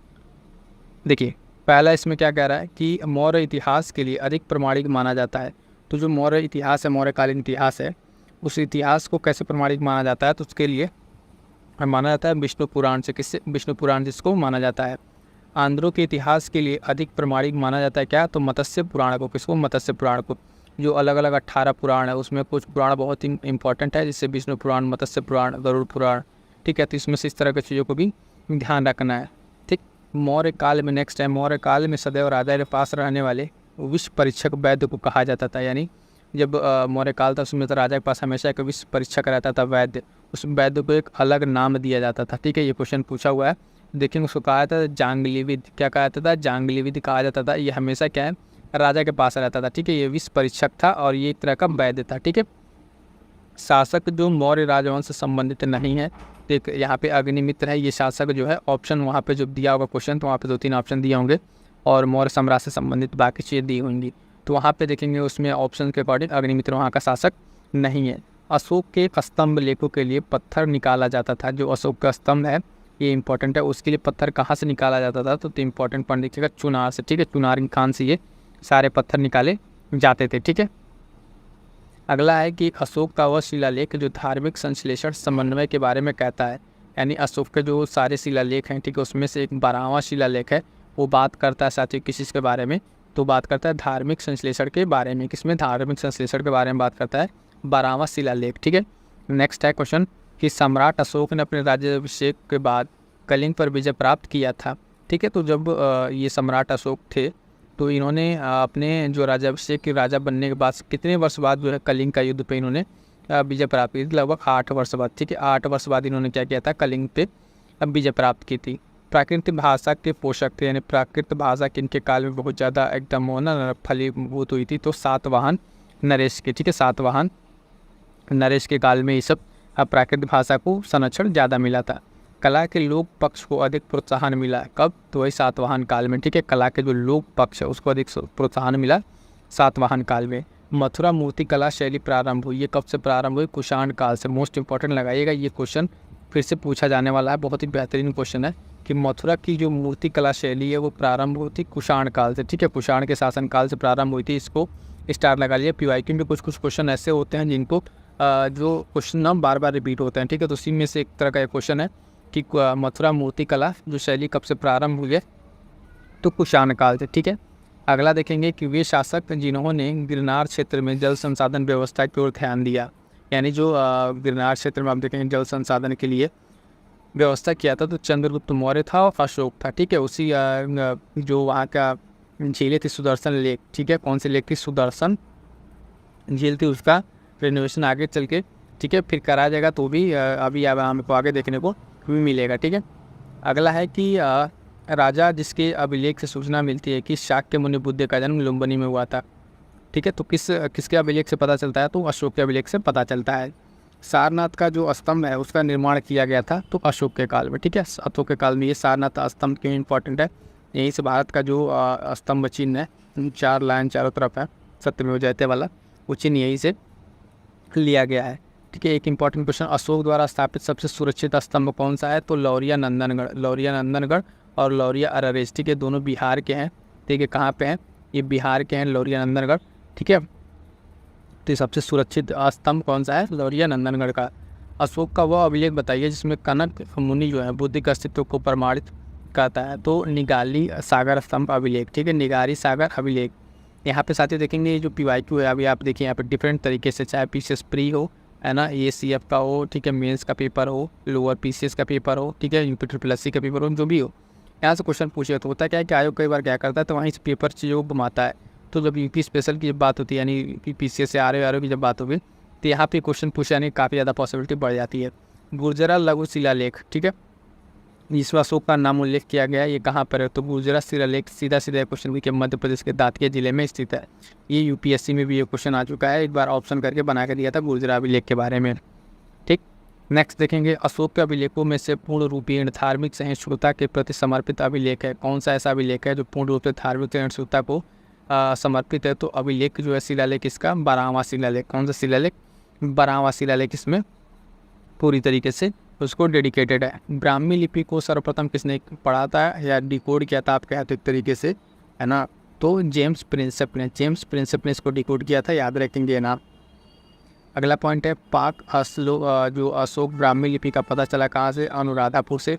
और पत्थर पर प्राचीनतम शिलालेख थे किसके, तो प्राकृत भाषा, किसके, प्राकृत भाषा के थे। साथ ही बता दें कि ये जो भी आपका ये दोनों अपकमिंग एग्जाम्स है यूपीपीसीएस या आर, ठीक है, उसके लिए एकदम ये एक साथ बेहतरीन तरीके से ये हेल्पफुल होगा। और अलग से जो सेशन चल रही है शॉर्ट नोट्स की, ठीक है, क्विक रिवीजन, है ना, और बूस्टर सीरीज चल रही है, उसको मिस मत कीजिएगा। ये दोनों आपके लिए बहुत ही हेल्पफुल, आप एक बार क्लास करके देखिए, वहाँ पर आपको किस तरीके से शॉर्ट नोट्स के जरिए आपको सारा नोट्स प्रोवाइड कराया जा रहा है और पढ़ाया जा रहा है, आपको क्लास करने पे ये समझ में आएंगे। अगला पॉइंट है कि अपने साम्राज्य के उत्तर पश्चिमी भाग में उत्कीर्ण राजाज्ञाओं के लिए अशोक ने लिपियों का प्रयोग किया था। तो किस लिपि का, आरामाइक और ग्रीक एवं खरोष्टी लिपि का, ये थोड़ा याद रखिएगा, आरामाइक ये थोड़ा हटके है, ठीक है, आरामाइक, है ना, और ग्रीक एवं खरोष्टी लिपि का प्रयोग किया था किसने, उत्तर पश्चिमी भाग में उत्कीर्ण जो वहाँ पे शिलालेख के लिपियों के लिए प्रयोग किया था। उसके बाद से इलाहाबाद में अशोक का स्तंभ सूचना प्रदान करता है किस चीज़ का, समुद्रगुप्त के बारे में। किसके बारे में, समुद्रगुप्त के बारे में, मोस्ट इंपॉर्टेंट है, लगा लीजिएगा, कितनी बार एग्जाम से पूछा हुआ है। फाहियान जो है भारत आया किसके काल में, तो 399 AD के समय में भारत आता है फाहियान। कलिंग युद्ध का विवरण किससे प्राप्त होता है, 13वें शिलालेख से। किससे, 13वें शिलालेख से प्राप्त होता है किसका विवरण, कलिंग के युद्ध का। और देखेंगे मौर्य मंत्री परिषद में राजस्व इकट्ठा करने वाले जो थे उनको संबंधित थे किससे, समाहर्ता, क्या, समाहर्ता, वो उससे संबंधित है किससे, राजस्व इकट्ठा करने से संबंधित है, यानी एक तरह के लिए जो राजस्व इकट्ठा करते थे उनको कहा जाता था समाहर्ता। ठीक, अशोक के समकालीन तुर्मय राजा था, ये कहाँ का राजा था, तो मिस्र का राजा था। कहाँ का, मिस्र का राजा। सिंपली कंटेम्प्रेरी राजाओं के बारे में अगर पूछा जाता है तो ये चीज़ पूछ ली जाती है कि तुर्मय राजा, ठीक है, ये तुर्मय राजा मिस्र के समकालीन वहाँ से था, अशोक के समकालीन। अगला पॉइंट है कि मकदूनिया में अशोक का समकालीन राजा था, तो एंटीगोन गोंटास जो है ये भी अशोक के समकालीन था, लेकिन कहाँ पर था, ये मकदूनिया में था, ठीक है, मकदूनिया में। अगला पॉइंट है क्वेश्चन के रूप में, टॉलेमी फिलाडेल्फस जिसके साथ अशोक ने राजनयन संबंध, ठीक है, उसके थे, वो शासक कहाँ का था, तो देखिए भी मिस्र का शासक था। अगला पॉइंट है कि ये इतिहासकार जिसके अनुसार शिलालेखों में अशोक ने जिस धर्म का प्रतिपादन किया हुआ वस्तुतः राजधर्म था, तो फ्लीट के अनुसार, ये कौन है, फ्लीट एक इतिहासकार हैं, इनके अनुसार अगर देखा जाए तो अशोक ने जिस शिलालेखों में धर्म का पालन किया था वो क्या है, एक राजधर्म था। आधुनिक देवनागरी लिपि प्राचीन रूप है, तो ब्राह्मी, किसका, ब्राह्मी लिपि का। ठीक, किसने सहिष्णुता, उदारता और करुणा के लिए त्रिविध आधार पर राजधर्म की स्थापना की, तो अशोक ने। फिर सांची का स्तूप किसने बनवाया, तो ये भी अशोक के द्वारा ही बनवाया गया था, सांची का स्तूप, ठीक है, बहुत ही इंपॉर्टेंट स्तूपा है ये, खासकर बुद्धिज्म से रिलेटेड। ब्राह्मी लिपि का प्रथम उद्वाचन उत्कीर्ण अक्षरों से किया गया था, तो स्तंभों पर। और बुलंदी बाग प्राचीन स्थान था कहाँ का, पाटलिपुत्र का, कहाँ का, पाटलिपुत्र का। क्लियर है। नेक्स्ट देखते हैं, नेक्स्ट है कि मौर्य काल में तक्षशिला के प्रसिद्ध शिक्षा केंद्र के द्वार खुले थे किसके लिए, यानी जो मौर्य काल में तक्षशिला था उसके लिए ओपन था, ब्राह्मणों के लिए, क्षत्रियों के लिए और वैश्यों के लिए, सिर्फ इतने ही लोगों के लिए ओपन था। ठीक है, मौर्य काल में दंड विधान थे, दंड विधान क्या थे, ये काफ़ी कठोर थे, यानी वहाँ के जो मौर्यकालीन अगर दंड विधान की बात करें तो काफ़ी कठोर थे। ठीक है, चाणक्य का दूसरा नाम, ठीक है, तो विष्णुगुप्त ही चाणक्य था, इसका नाम था। ठीक है, उसने कौटिल्य, ठीक है, कौटिल्य चाणक्य सब इसी का नाम है। और इन्हीं के साथ अगर देखेंगे तो यहाँ पे अर्थशास्त्र एक इनकी फेमस बुक है, अर्थशास्त्र, ठीक है, जो कि पॉलिटी से रिलेटेड है, ना कि अर्थशास्त्र से रिलेटेड है, इनकी बुक है। चंद्रगुप्त मौर्य ने अपने अंतिम दिन कहाँ व्यतीत किए थे, श्रवण बेलगोला में। यहाँ पे इसने अपने जैनिज्म को अपना के संथारा करके, है ना, उसमें श्रवण बेलगोला अपने क्या कहते हैं उसको, अपनी जीवन का अंत किया था वहाँ पे। अशोक का वह अभिलेख जिसमें धार्मिक सहिष्णुता के सिद्धांत की बात कही गई तो शिलालेख 12। तो आप देखेंगे शिलालेख 12 से रिलेटेड कितने सारे प्रश्न आ चुके हैं। ठीक है, इसमें इंपॉर्टेंट कौन सा है, तो शिलालेख 12। अब आ गए हम लोग नेक्स्ट चैप्टर पे। ये चैप्टर है मौर्योत्तरकालीन, ठीक है, पोस्ट मॉडर्न एज में आ गए हैं। यहाँ पे देख लेते हैं क्या क्या क्वेश्चन पूछे गए हैं। इन सारे क्वेश्चन भी कंप्लीट करके हम लोग आगे बढ़ते हैं। ठीक, तो देखिए इसमें क्या क्या है। पोस्ट मॉडर्न एज में सिमुक संस्थापक था, तो सिमुक नाम आया किसका संस्थापक, सातवाहन वंश का। ठीक है, सातवाहन वंश के संस्थापक कौन थे, सिमुक थे। और कार्दमक क्षत्रपों ने अति दुर्लभ सिक्के प्रचलित किए थे, किसमें, ताम्र धातु के, किसके, ताम्र धातु के प्रचलित किए थे। अशोक के द्वितीय शिलालेख में उल्लेख नहीं है, तो किसका उल्लेख नहीं है, सातवाहनों का, क्योंकि ये क्या है, मौर्य काल के बाद के हैं, उसके बाद आते हैं, तो उसमें इन लोगों का उसका कहीं मेंशन नहीं मिलेगा। खारवेल के विषय में जानकारी मिलती है तो हाथी गुम्फा अभिलेख से, किससे, हाथी गुम्फा अभिलेख, बहुत ही महत्वपूर्ण अभिलेख है ये हाथी गुम्फा अभिलेख। ठीक है, इसको लगाइएगा मोस्ट इंपॉर्टेंट, अपकमिंग एग्जाम्स में पूछा जा सकता है। खारवेल की जानकारी किससे मिलती है, तो हाथी गुम्फा अभिलेख से। अगला पॉइंट है कि राजवंशों में सबसे पुराना राजवंश कौन सा था, तो सातवाहन, जो उसमें ऑप्शन दिया होगा वहाँ के हिसाब से राइट आंसर यहाँ दिया हुआ है। मौर्यों के बाद दक्षिण भारत में सबसे प्रभावशाली राज्य कौन सा था, तो सातवाहन ही था।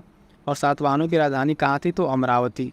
ठीक है, सातवाहनों से रिलेटेड क्या क्या पॉइंट यहाँ पर देखना है कि राजवंशों में सबसे पुराना राजवंश था, एक ऑप्शन दिया होगा उसके अकॉर्डिंग है ये। फिर दक्षिण भारत में सबसे प्रभावशाली राज्य के रूप में इसकी राजधानी कहाँ है, तो अमरावती। और इसके संस्थापक कौन थे, तो सिमुक इसके संस्थापक हो जाएंगे। ठीक है, अगला पॉइंट, कनिष्क के सारनाथ बौद्ध प्रतिमा अभिलेख की तिथि क्या है, 81 ईस्वी सन का है यहाँ पे। और बुद्ध का सिक्कों पर अंकन हुआ था, तो कब हुआ था, कनिष्क के काल में। ठीक है, बुद्ध का जो सिक्कों पर अंकन होना स्टार्ट हो गया था किसके काल में, कनिष्क के काल में। उत्तर तथा उत्तर पश्चिम भारत में सर्वाधिक संख्या में तांबे के सिक्के किसने चलवाए थे, तो कुषाणों ने चलवाए थे। कुषाण के द्वारा किसने क्या किए थे लोग, ये लोग स्टार्ट किए थे तांबे के सिक्के। ठीक है, और अगला पॉइंट है कि काव्य शैली का प्राचीनतम नमूना अभिलेख मिलता है कहाँ पर, काठियावाड़ के रुद्रदामन। ठीक है, काठियावाड़ के रुद्रदामन में मिलता है ये। अगला पॉइंट है कि प्राचीन भारत में नियमित रूप से सोने के सिक्के चलाए किसने, कुषाणों के द्वारा ये भी चलाया गया, कुषाण चलाए थे नियमित रूप से सोने के सिक्के। ठीक है, अभी यहाँ पर हमने देखा था किसी सिक्के तांबे के सिक्के, फिर सोने के सिक्के। बिना बेगार के सुदर्शन झील का जीर्णोद्धार कराया किसने, रुद्रदामन प्रथम ने। अभी हमने इसी झील की बात करते जो चंद्रगुप्त ने गिरनार में बनवाया था, तो ये वही झील है जिसका फिर से यहाँ पे रिनोवेशन कराया जा रहा है। प्राचीन भारत के साहित्य इतिहास में पाणिनि और पतंजलि प्रख्याति जो है ये किनके समय, तो शुंग राजवंश के समय के, किसके समय के, शुंग राजवंश के समय। पाणिनि, ठीक है, और पतंजलि ये काफ़ी व्याकरण के सबसे एक तो होता है ना मोस्ट फेमस टीचरों में आता है इन लोगों का नाम। ठीक है, पाणिनि और ठीक है पतंजलि, पतंजलि का महाभाष्य और इनका देखेंगे पाणिनि का अष्टायाम। ठीक है, अष्टायाम ग्रामर से रिलेटेड बुक है तो ध्यान रखेंगे। अगला है कि प्राचीन पाणिनि हो गया। विक्रम संवत प्रारंभ हुआ तो 58 ईसा पूर्व से। महाभाष्य के लेखक पतंजलि, सामयिक थे पुष्यमित्र शुंग। अभी हमने आपको बताया ना पतंजलि, इनकी मोस्ट इंपॉर्टेंट ये बुक है, कौन सी है, महाभाष्य। कौन सी है, महाभाष्य, महाभाष्य, इस नाम को याद रखिएगा। और पाणिनि का अष्टायाम, क्या, अष्टायाम, ये दोनों बुक का नाम याद रखिएगा, कई बार पूछा हुआ, आगे चल के फिर अभी हम लोग को देखने को मिलेगा। अगला है पतंजलि हो गया, किसके सामने कंटेम्परेरी थे, पुष्यमित्र शुंग के समय के थे। उसके बाद से देखते हैं कि विक्रम एवं संघ संवतों में अंतर वर्षों में कितने, 135 वर्ष का यहाँ पर अंतर देखने को मिलता है। अगला देखते हैं, इसमें सुमेलित करना है और ऑलरेडी यहाँ पे मैच करके दिया हुआ है। डिमेट्रियस जो था वो हिंदी यूनानी था। ठीक है, रुद्रदामन, शक और गोंडोफर्नीज ये पहलव था, शासक था। और भीम जो था ये कुषाण शासक था। तो ये शासकों का नाम इंपॉर्टेंट है, ध्यान रखिएगा। अगली बार क्या कर सकता है, इसमें से कोई दो शासक ले ले और आपको मैच करके दे दे। ठीक है, या फिर इसमें से कोई दो लेकर मैच करके दे देते। इसलिए PYQ लगाते समय जो वन लाइनर है इसको अच्छे से ध्यान रखेंगे। डिमेट्रियस हिंदी यूनानी शासक, रुद्रदामन शक शासक है और गोंडोफर्नी जो है पहलवों और भीम का कुषाण संबंधित है। ठीक है, आइए नेक्स्ट देखते हैं। प्राचीन भारत में विदेशी आक्रमण पर आ गए हम लोग। अगला चैप्टर प्राचीन भारत में विदेशी आक्रमण। ठीक है, प्राचीन भारत में विदेशी आक्रमण में क्या क्या हुए थे, तो मध्य प्रदेश के विदिशा में जो बेस नगर गरुड़ ध्वज स्तंभ बनवाया था हेलियोडोरस ने, ये काफ़ी इंपॉर्टेंट है। ठीक है, मध्य प्रदेश का देखिए अब यहाँ से किस तरीके से कही समझ सकता है कि जो गरुड़ ध्वज स्तंभ है वो कहाँ पर है, तो मध्य प्रदेश के विदिशा में। ठीक है, बेसनगर में हेलियोडोरस द्वारा बनवाया गया था। हमारे देश को इंडिया संबोधित करने वाले कौन थे, तो यूनानियों ने पहले इसको इंडिया करके संबोधित किया था। हिंद यवन शासक जिसने सिक्के चलाए थे, किसके सिक्के, तो शीशे के सिक्के। तो अस्ट्रेटो सेकंड, कौन, अस्ट्रेटो सेकंड का नाम यहाँ पर आता है जिसने शीशा का सिक्का चलवाया, अस्ट्रेटो सेकंड। शासक की अगर हम बात करें जिसने जिसका सर्वप्रथम सोने के सिक्के जारी करने का श्रेय जाता है तो विम कडफिश, ठीक है। इसने क्या किया था, सर्वप्रथम सोने का सिक्का जारी किया था। तभी हमने पढ़ा था कि सर्वाधिक सोने के सिक्के या फिर सोने के सिक्के भारत में किसने जारी किए थे, तो कुशाणों ने जारी किए थे। लेकिन सर्वप्रथम अगर सोने के सिक्के की जारी की बात करें तो विम कडफिश का नाम यहाँ पे आता है। वीर भारतीय राजा, उसका नाम, उस राजा का नाम बताना जो सिकंदर के साथ झेलम तट पर ये युद्ध करके पराजित हुआ था, तो पुरु, ठीक है, ये पोरस, ठीक है, झेलम तट पर ये पराजित किया गया था, ठीक है। युद्ध भूमि में बड़ी संख्या में सैनिकों के मारे जाने, आहत होने के बाद भारतीय गण अथवा राज्य की स्त्रियों ने सिकंदर के विरुद्ध तरस शस्त्र धारण किया था, तो मशंक, ठीक है, मशक। यहाँ पे क्या हुआ था, यहाँ की स्त्रियों ने सिकंदर के विरुद्ध शस्त्र धारण किया था, तो ये इंपॉर्टेंट है, पूछा हुआ क्वेश्चन। अगला है कि आयुर्वेद के प्रसिद्ध विद्वान चरक जो थे वो दरबार अलंकृत करते थे, कहाँ पे थे, कनिष्क के। चरक जो किससे संबंधित थे, तो कनिष्क से संबंधित थे, और ये आयुर्वेद के प्रसिद्ध विद्वान थे चरक, ठीक है। अगला देखते हैं कि संगम युग, संगम युग के बारे में थोड़ा सा, चोल चेल पांड्या, है ना, संगम पीरियड में थोड़ा देख लेते हैं। यहाँ पे चोल वंश का शासक जिसने श्रीपाद शेखर की उपाधि धारण की, राजा राज प्रथम।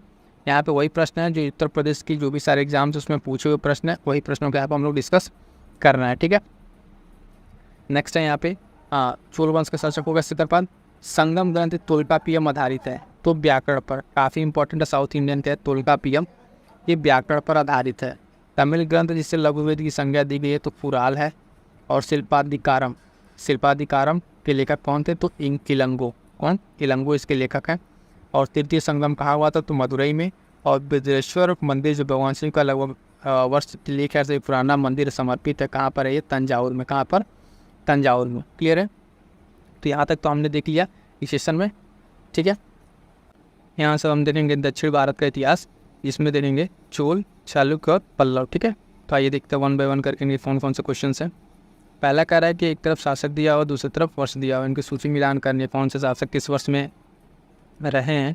पहला इंपॉर्टेंट शासक है राजराज, ठीक है, तो ये थे 985 से 1015 ईस्वी तक।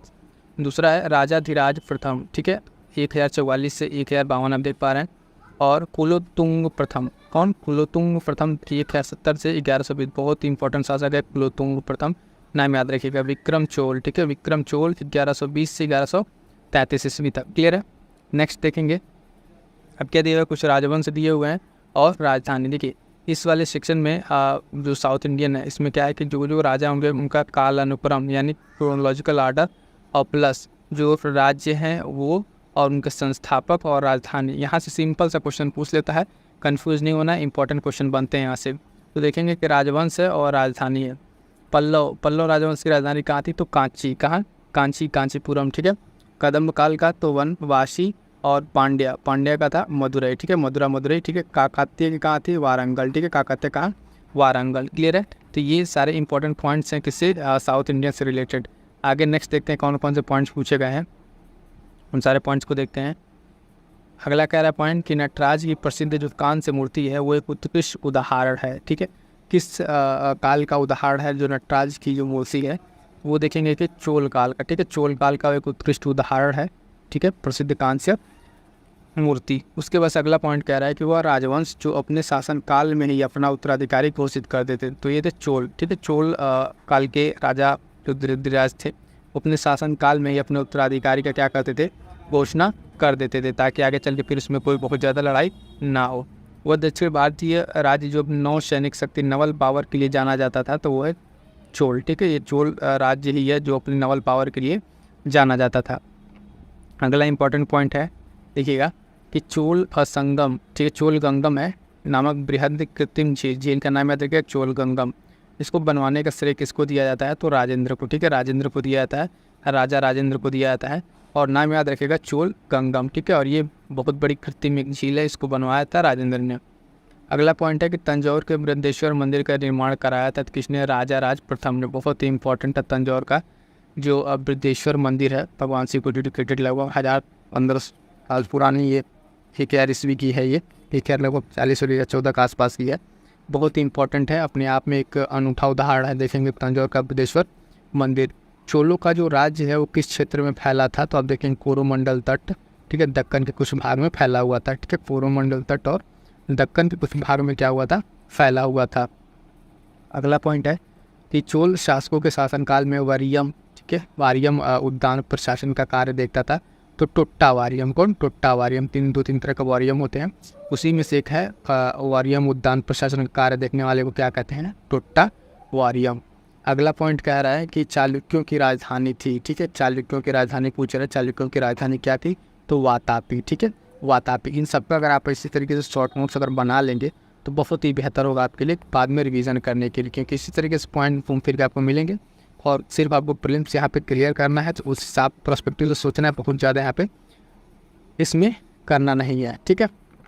अगला पॉइंट है कि चोल राजाओं के स्नानागार एवं भोजनालय का प्रबंध देखते थे, तो स्त्रियां तथा पुरुष दोनों, ठीक है। चोल जो राजा थे उनके यहाँ अगर स्नानागार या भोजनालय का प्रबंधन ऐसा नहीं था सिर्फ स्त्रियाँ या सिर्फ पुरुष देखते थे, तो उसमें आप देखेंगे अलग अलग दोनों तरीके से दोनों लोग वहाँ पे अपने अपने काम को देखते थे। चोल शासक का नाम बताइए जिससे श्रीलंका के उत्तरी भाग पर विजय प्राप्त की।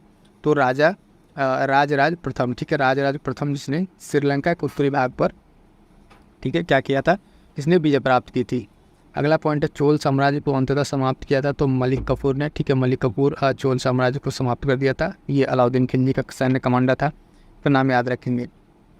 अगला पॉइंट है ये कुलोत्तुंग फर्स्ट के बारे में बता रहा था, वह चोल राजा जिससे श्रीलंका को पूर्ण स्वतंत्रता दी और सिंघल राजकुमार के साथ अपनी पुत्री का विवाह किया था, इसलिए अभी जो ऊपर आया था कुलोत्तुंग फर्स्ट, तो मैं कहा था कि इसको ध्यान रखिएगा, बहुत ही इंपॉर्टेंट है, ठीक है। और इसी ने अपने कार्य में के 72 व्यापारियों को चीन के वहाँ भेजा गया था, चीन में भेजा गया था। तो किसके कार्यकाल में भेजा गया था 72 व्यापारियों को चीन? तो कुलोत्तुंग फर्स्ट के, ठीक है। तो बहुत इंपॉर्टेंट है ये, मैं ऊपर ही बता चुका था आपको स्टार्टिंग में कि कुलोत्तुंग फर्स्ट को ध्यान रखिएगा, क्या क्या काम किए इन्होंने। दो काम इनका बहुत ही महत्वपूर्ण है, तो 72 व्यापारियों को चीन में भेजा इन्होंने, दूसरा श्रीलंका को पूर्ण स्वतंत्रता इन्होंने दे दी, ठीक है। पूर्ण स्वतंत्रता देने के साथ साथ वहाँ के राजकुमार के साथ अपनी पुत्री का विवाह भी किया। तो कुलोत्तुंग इस वजह से इतिहास में जाने जाते हैं।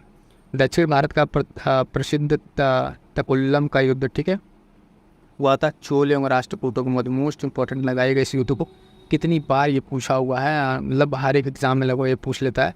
तकुल्लम का युद्ध, ठीक है, चोल और राष्ट्रकूटों के मध्य का ये युद्ध है, बहुत ही इंपॉर्टेंट है अपने टाइम का। अगला पॉइंट है कि चीनी यात्री जिसने चालुक्यों के शासनकाल में चीन एवं भारत के संबंधों का विवरण किया, तो वेनसोंग, किसने? वही चालुक्यों के शासन का वर्णन किया, किसने? वेनसोंग ने, एक चीनी यात्री थे, और इन्होंने क्या किया था? भारत और चीन के बीच के संबंधों का कंप्लीट वर्णन किया था। अगला पॉइंट देखेंगे कि किस वंश द्वारा प्रायः महिलाओं को प्रशासन में उच्च पद प्रदान किए जाते थे? तो चालुक्य वंश था जिसने महिलाओं को प्रशासन में भी उच्च पद दिए जाने का काम किया था। मत्त विलास प्रहसन, मोस्ट इंपॉर्टेंट लगाइए ये किताब, ठीक है। इसके लेखक कौन है? तो महेंद्र वर्मन, ठीक है, महेंद्र वर्मन द्वारा लिखित एक पुस्तक है मत्त विलास प्रहसन। इसे बहुत ही इंपॉर्टेंट बुक है, कितनी बार ये पूछा जा चुका अलग अलग एग्जाम। तीसरी शताब्दी में वारंगल प्रसिद्ध था, तो वारंगल क्यों प्रसिद्ध था? लोहे के यंत्र उपकरणों के लिए। किसके लिए?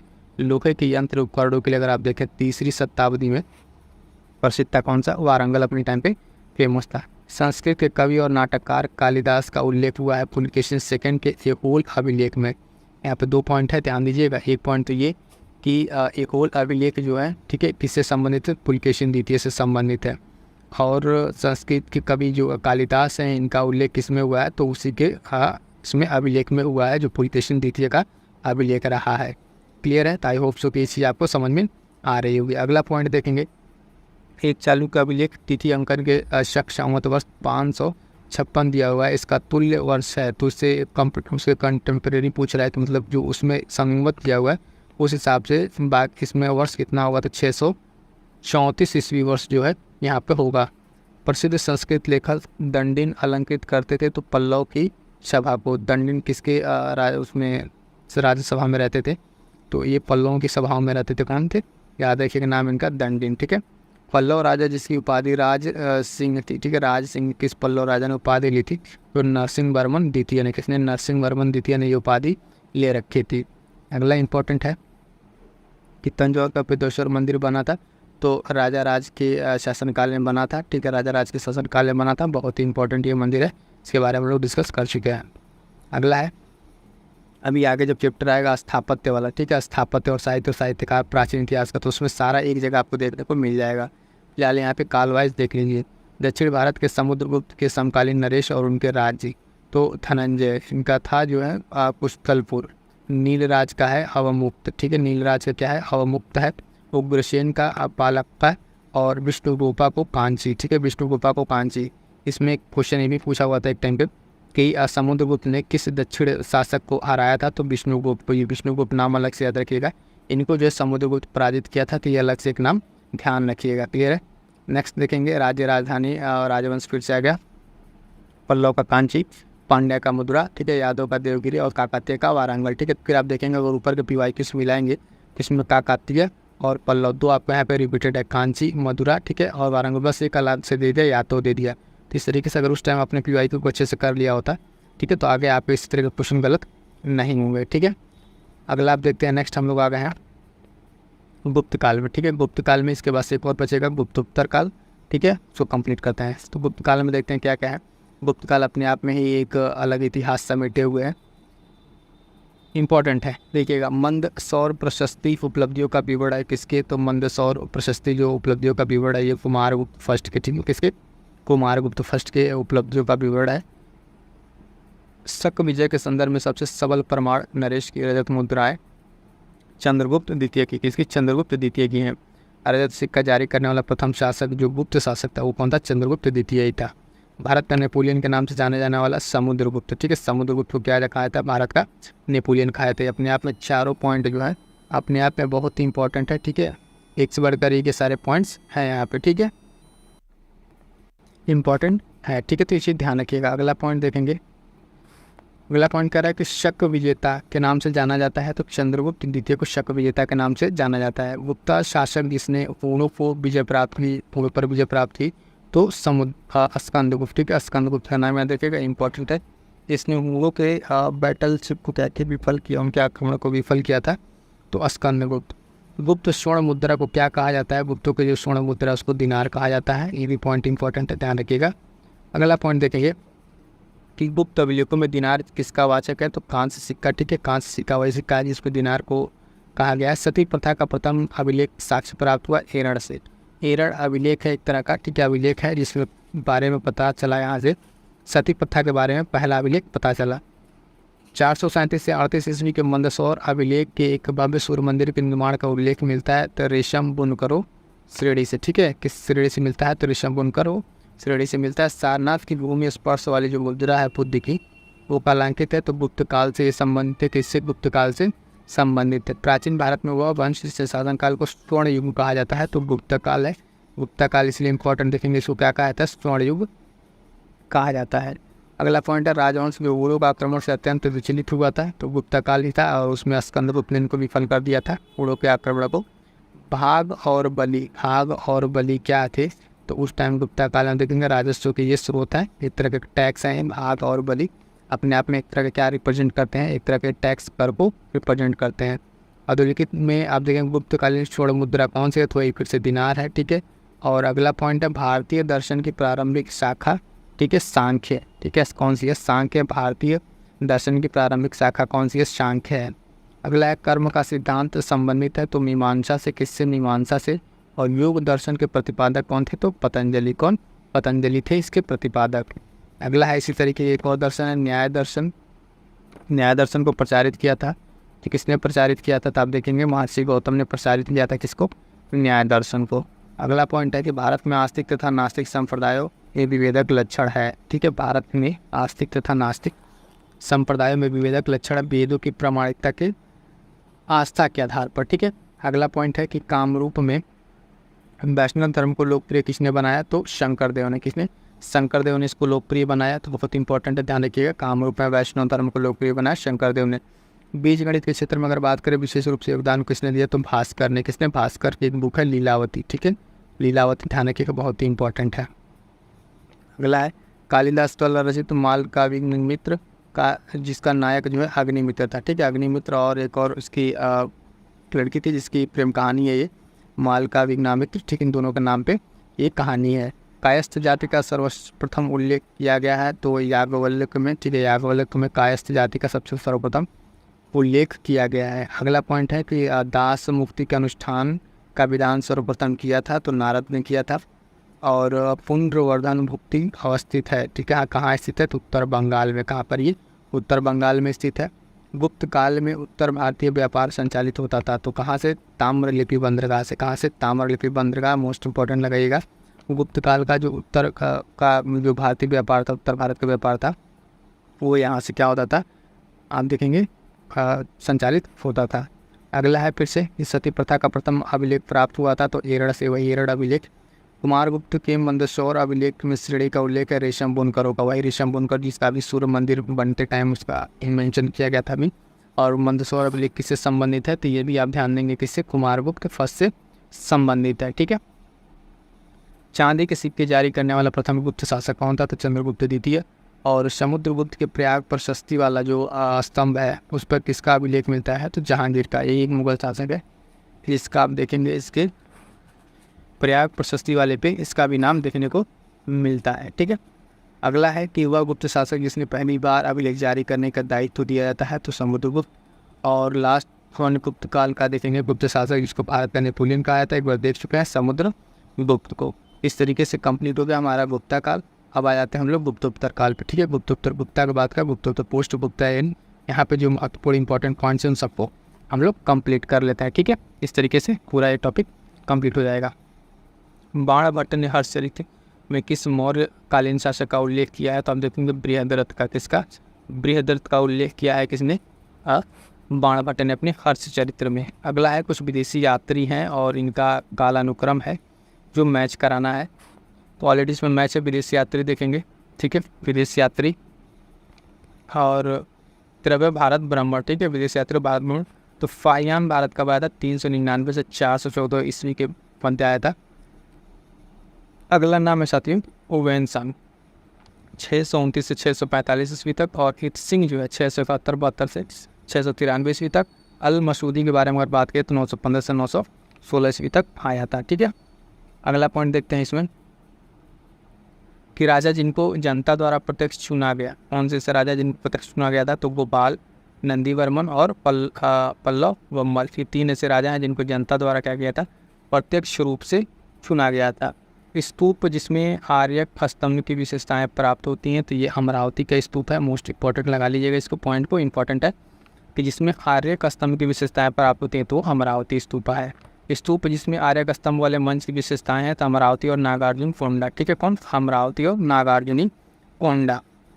फिर ये यूपीएससी प्रीलिम्स में भी 2 साल पहले भी प्रश्न पूछा जा चुका है। शासक जिसने 4 अश्वमेध यज्ञ को संपादित किया था, तो प्रवरसेन प्रथम। किसने? प्रवरसेन प्रथम के द्वारा आप देखेंगे 4 अश्वमेध यज्ञों को संपादित किया गया था। वल्लभी विश्वविद्यालय स्थित है, तो गुजरात में ये स्थित है। और 7वीं शताब्दी में से एक मौर्य वंश कहाँ शासन कर रहा था, तो लाट में। कदम्बों की राजधानी बनवासी कहाँ स्थित थी, तो गोवा में। ठीक है। गोवा में। अभी गोवा वाला रिसेंट में न्यूज़ में रहा था। कदम काल का, इसी काल के यहाँ पे देखेंगे कुछ यहाँ पे अवशेष मिलेंगे, 10वीं शताब्दी के यहाँ पे मिले हैं, पूरा लेख अभी एक मिले हैं, तो ये भी चर्चा में भी था गोवा वाला कदम काल का। अगला पॉइंट देखेंगे, प्रतिहार अभिलेखों में संदर्भित सिक्कों का नाम था। ठीक है। तो दम जो है क्या है, तो उसमें अभिलेखों में संदर्भित सिक्कों का नाम है। और मध्य प्रदेश के हरसूद शहर का निर्माण किसने कराया था, तो हर्षवर्धन ने। किसने? हर्षवर्धन ने। सम्राट हर्षवर्धन ने 2 महान धार्मिक सम्मेलनों का आयोजन किया था। उत्तर प्रदेश विशेष से है ये, कन्नौज और प्रयागराज। मोस्ट इंपॉर्टेंट है ये, क्यों? क्योंकि यहाँ पे आप देखेंगे इसमें जो दोनों नाम है कन्नौज और प्रयाग, ये उत्तर प्रदेश विशेष से संबंधित है, तो बहुत इंपॉर्टेंट है हर्षवर्धन के समय के। ठीक है। अब यहाँ पे तीनों पॉइंट हमारा कंप्लीट हो गया है। ठीक। प्राचीन भारत में स्थापत्य कला, यानी पूरा जो प्राचीन भारत है उसकी क्या आर्किटेक्चर रही है और उससे क्या क्या प्रश्न पूछे हुए हैं। उत्तर प्रदेश में अगर आप देखेंगे, उत्तर प्रदेश में जो भी एग्ज़ाम उसमें प्रश्न पूछे गए हैं तो बहुत ही इंपॉर्टेंट है। चलिए 1 बाय 1 करके देखते हैं सारे इन प्रश्नों को। सबसे पहला प्रश्न इसमें क्या है पॉइंट, कि वह स्थान जहाँ पर शिल्प में विष्णु बराह अवतार दर्शाया गया है।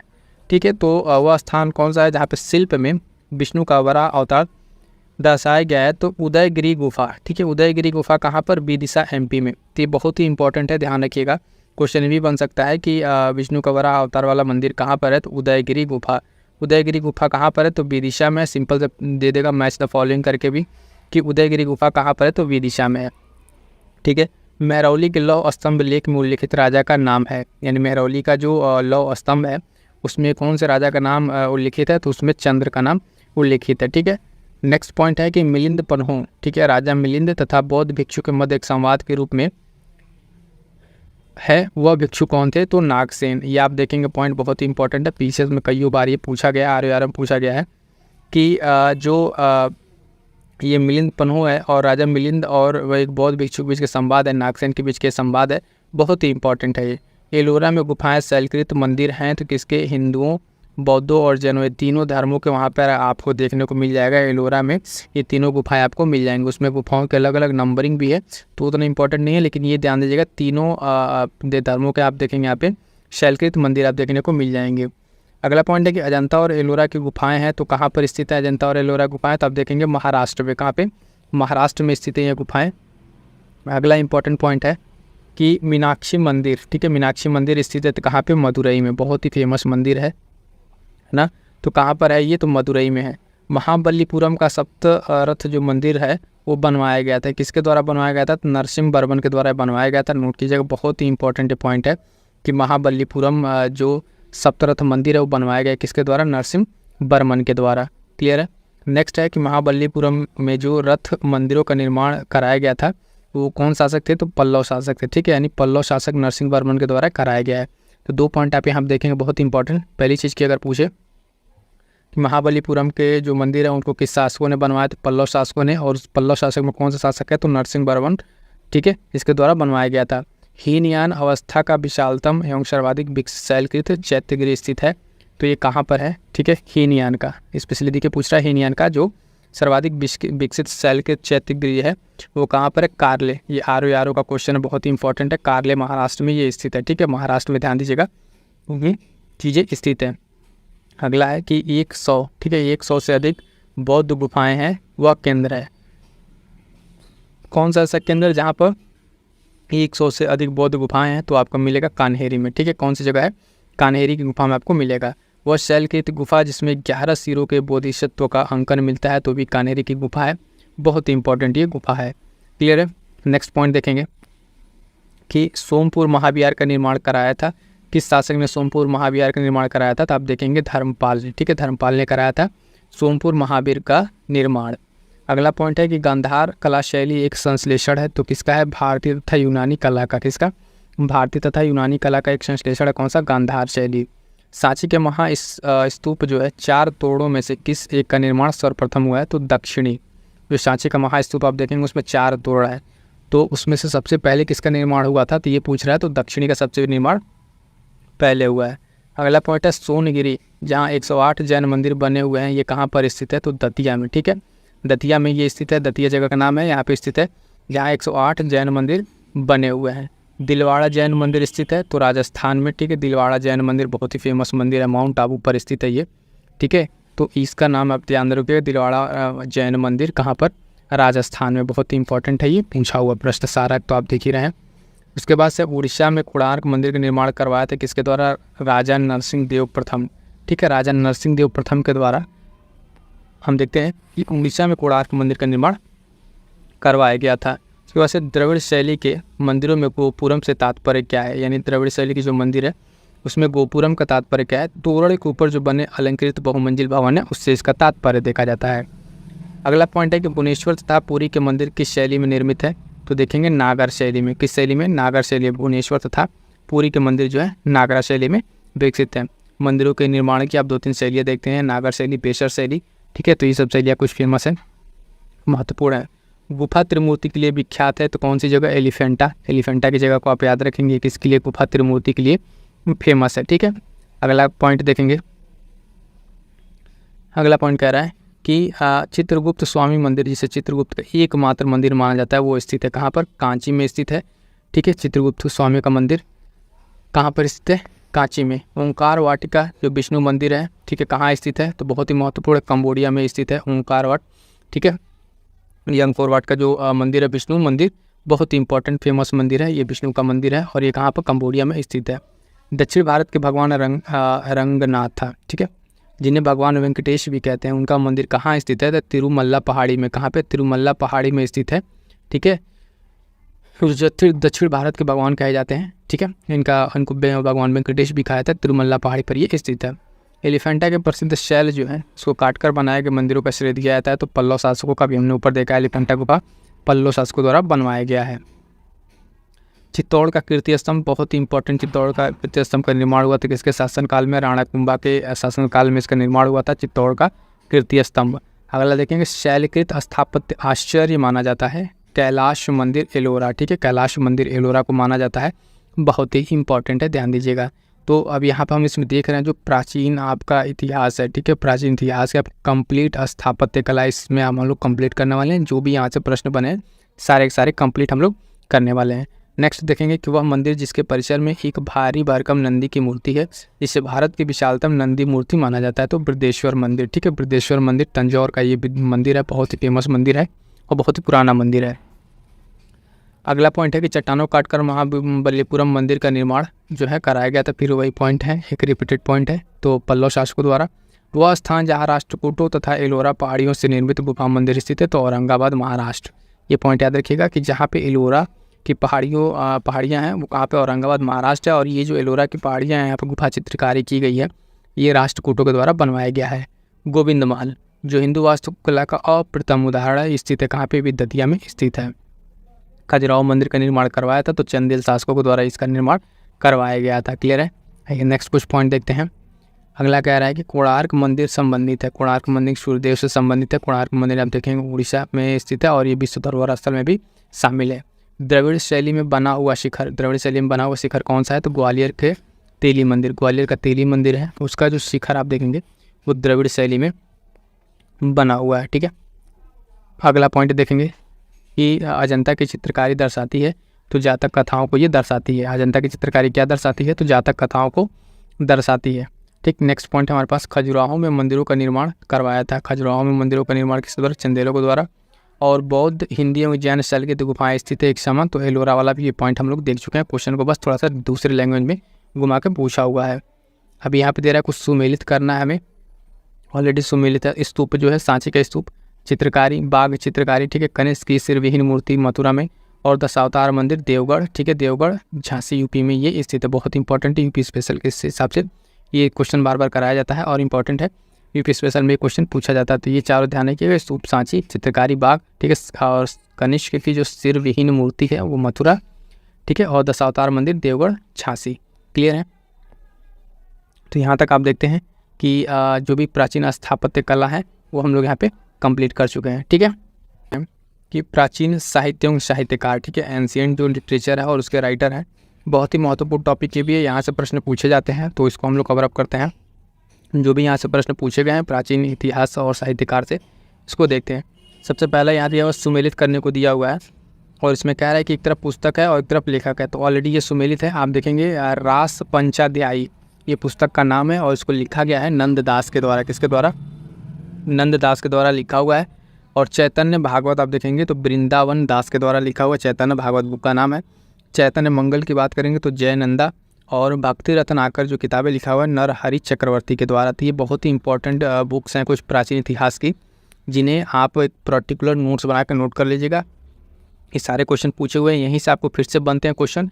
इसमें से अगली बार क्या हो सकता है, एक दो ठो कोई आपको उठा ले और कोई दो बुक नया देख आपको ऑप्शन बना दे, तो वहाँ पे क्या होगा आपके लिए, ये चीज़ इंपॉर्टेंट हो जाता है। अब देखिए अगला फिर से है, ये सुमेलित करने वाले एक तरफ ग्रंथ है और एक तरफ उसके रचयिता दिया हुआ है। रागमाला, रागमाला पुंडरिक विट्ठल, ठीक है, रस कौमुदी किसके द्वारा लिखा है? श्रीकंठ के द्वारा लिखा हुआ है ये ग्रंथ। और राग विबोध, ठीक है, राग विबोध जो है सोमनाथ के द्वारा। और चतुर्दंडी प्रकाशिका जो है वेंकट रमन, ये आप देखेंगे हमें यूपी से 22 या 23 का ये प्रश्न है, तो आप देखेंगे 21, ठीक है, और 2 बार पूछा हुआ है यूपी पीसीएस में। आप देखेंगे यूपी पीसीएस में कई बार क्वेश्चन पूछा हुआ है, 22-23 में कई बार आया हुआ है। अगला देखेंगे बहुत ही इंपॉर्टेंट है, इसको ध्यान दीजिएगा कि चिंतामणि भट्ट द्वारा रचित ग्रंथ जो है शुक सप्तति, ठीक है, शुक सप्तति फारसी में अनुवाद उसका नाम तूतीनामा रखा है। इसको किसने किया है? तो ख्वाजा जियाउद्दीन नक्शबी ने। ठीक है, अब यहाँ पे क्या है, पहले 2-3 पॉइंट समझिएगा, इसी क्वेश्चन में से आपको निकल के आएंगे। पहली चीज़ कि एक शुक सप्तति, ये क्या है? एक संस्कृत ग्रंथ है। तो आपसे पूछे कि शुक सप्तति जो है किस भाषा में लिखा हुआ है, तो संस्कृत भाषा में लिखा एक ग्रंथ है। किसके द्वारा ये लिखा हुआ? तो आप देखेंगे चिंतामणि के द्वारा ये लिखा हुआ है, चिंतामणि के द्वारा। उसके बाद से फिर पॉइंट आता है किसी सुख सप्तती का एक फारसी अनुवाद हुआ है, वो किस नाम से याद हुआ है? तूतीनामा के नाम से हुआ है। तो इसको देखेंगे तो ये जो है फारसी अनुवाद इसका क्या है? तूतीनामा। ठीक, इतने सारे पॉइंट। उसके बाद सब कह रहा है कि ये तूतीनामा कौन कन्वर्ट किया है? तो ये नक्शबख्शी के द्वारा, ख्वाजा जियाउद्दीन के द्वारा इसको किया गया है। मुद्रा राक्षस है, इसके लेखक कौन है? तो विशाख दत्त, बहुत ही इंपॉर्टेंट है, ये चंद्रगुप्त के समय का ये राइटर है। ठीक है, और मुद्रा राक्षस इन्होंने लिखा है। अगला हम देखेंगे, एक तरफ दर्शन दिया हुआ है, एक तरफ प्रचारक दिया हुआ है। तो न्याय जो है गौतम मुनि, उत्तर मीमांसा आप देखेंगे बादरायण, ठीक है, और पूर्व मीमांसा जैमिनी, और वैशेषिक जो है कणाद।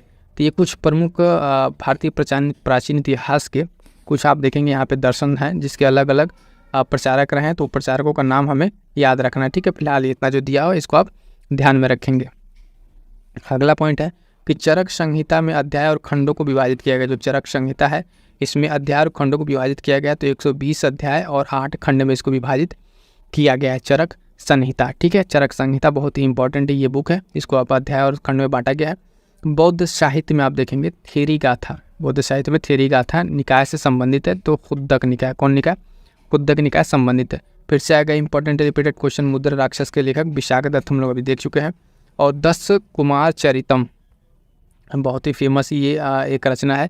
10 कुमार चरितम जो है इसके रचनाकार कौन है? तो दंडिन। कौन? दंडिन इसके रचनाकार है। बहुत ही इंपॉर्टेंट है, ये सारे बुक्स आप ध्यान रखिएगा।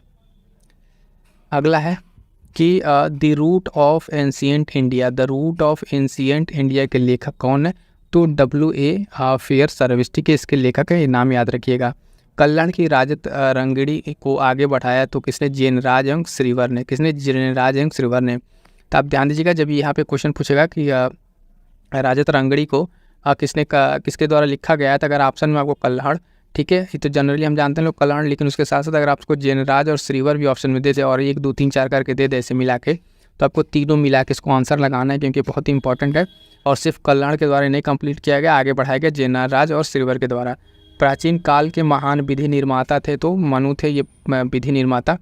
महाभारत मूलतः जानी जाती है तो किस नाम से? जय संहिता के नाम से जानी जाती है।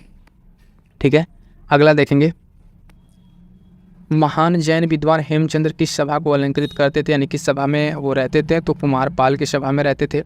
भोजशाला मंदिर जो है, भोजशाला मंदिर की अधिष्ठात्री जो देवी हैं, ठीक है, वो कौन है? तो उसमें देखेंगे भगवती सरस्वती। ठीक है, भगवती सरस्वती जो है भोजशाला मंदिर की ये देवी हैं। उसके बाद से मध्यकालीन भारत के यशस्वी विद्वेता जो कौन थे? विधिवेता, वो थे विज्ञानेश्वर। विज्ञानेश्वर बहुत ही इंपॉर्टेंट एक अपने टाइम के रहे हैं, जो मध्यकालीन भारत में आप देखेंगे विधिवेता के नाम से जाने जाते हैं। अगला पॉइंट साथियों कि मध्यकालीन विद्वान लेखक जो जैन धर्म अनुयायी थे वो हेमचंद्र सूरी हैं। कौन है? हेमचंद्र सूरी हैं। ठीक है, अगला पॉइंट है गीत गोविंद। गीत गोविंद के रचयिता कौन है? तो जयदेव है। कौन है? गीत गोविंद के रचयिता जो है जयदेव है। और काल्पनिक वैज्ञानिक उपकरणों पर पुस्तक जो लिखी है किसके द्वारा? भोज के द्वारा लिखी गई है। ठीक है, भारतीय गणितज्ञ जिसने दशमलव स्थानिक मान की खोज की वो आर्यभट्ट थे। कौन थे? आर्यभट्ट थे। उसके बाद से गौड़बहु के रचयिता थे। कौन थे इसके रचयिता? वाक्यपति। ठीक है, नाम याद रखिएगा, वाक्यपति इसके रचयिता थे। विदेशियों को भारतीय समाज में मनु द्वारा दिया गया असामाजिक स्तर था तो वात्र क्षत्रियों का। ठीक है, हॉलिन क्षत्रिय, यहाँ पे वात्र क्षत्रियों का दर्जा दिया गया था। विदेशियों को भारतीय समाज में किसके द्वारा? मनु के द्वारा ये दिया गया था। तो इंपॉर्टेंट है, सीधा से पूछ सकता है कि भारतीय समाज में वात्र क्षत्रियों का दर्जा किसके द्वारा दिया गया था? तो मनु के द्वारा दिया गया था। क्लियर है?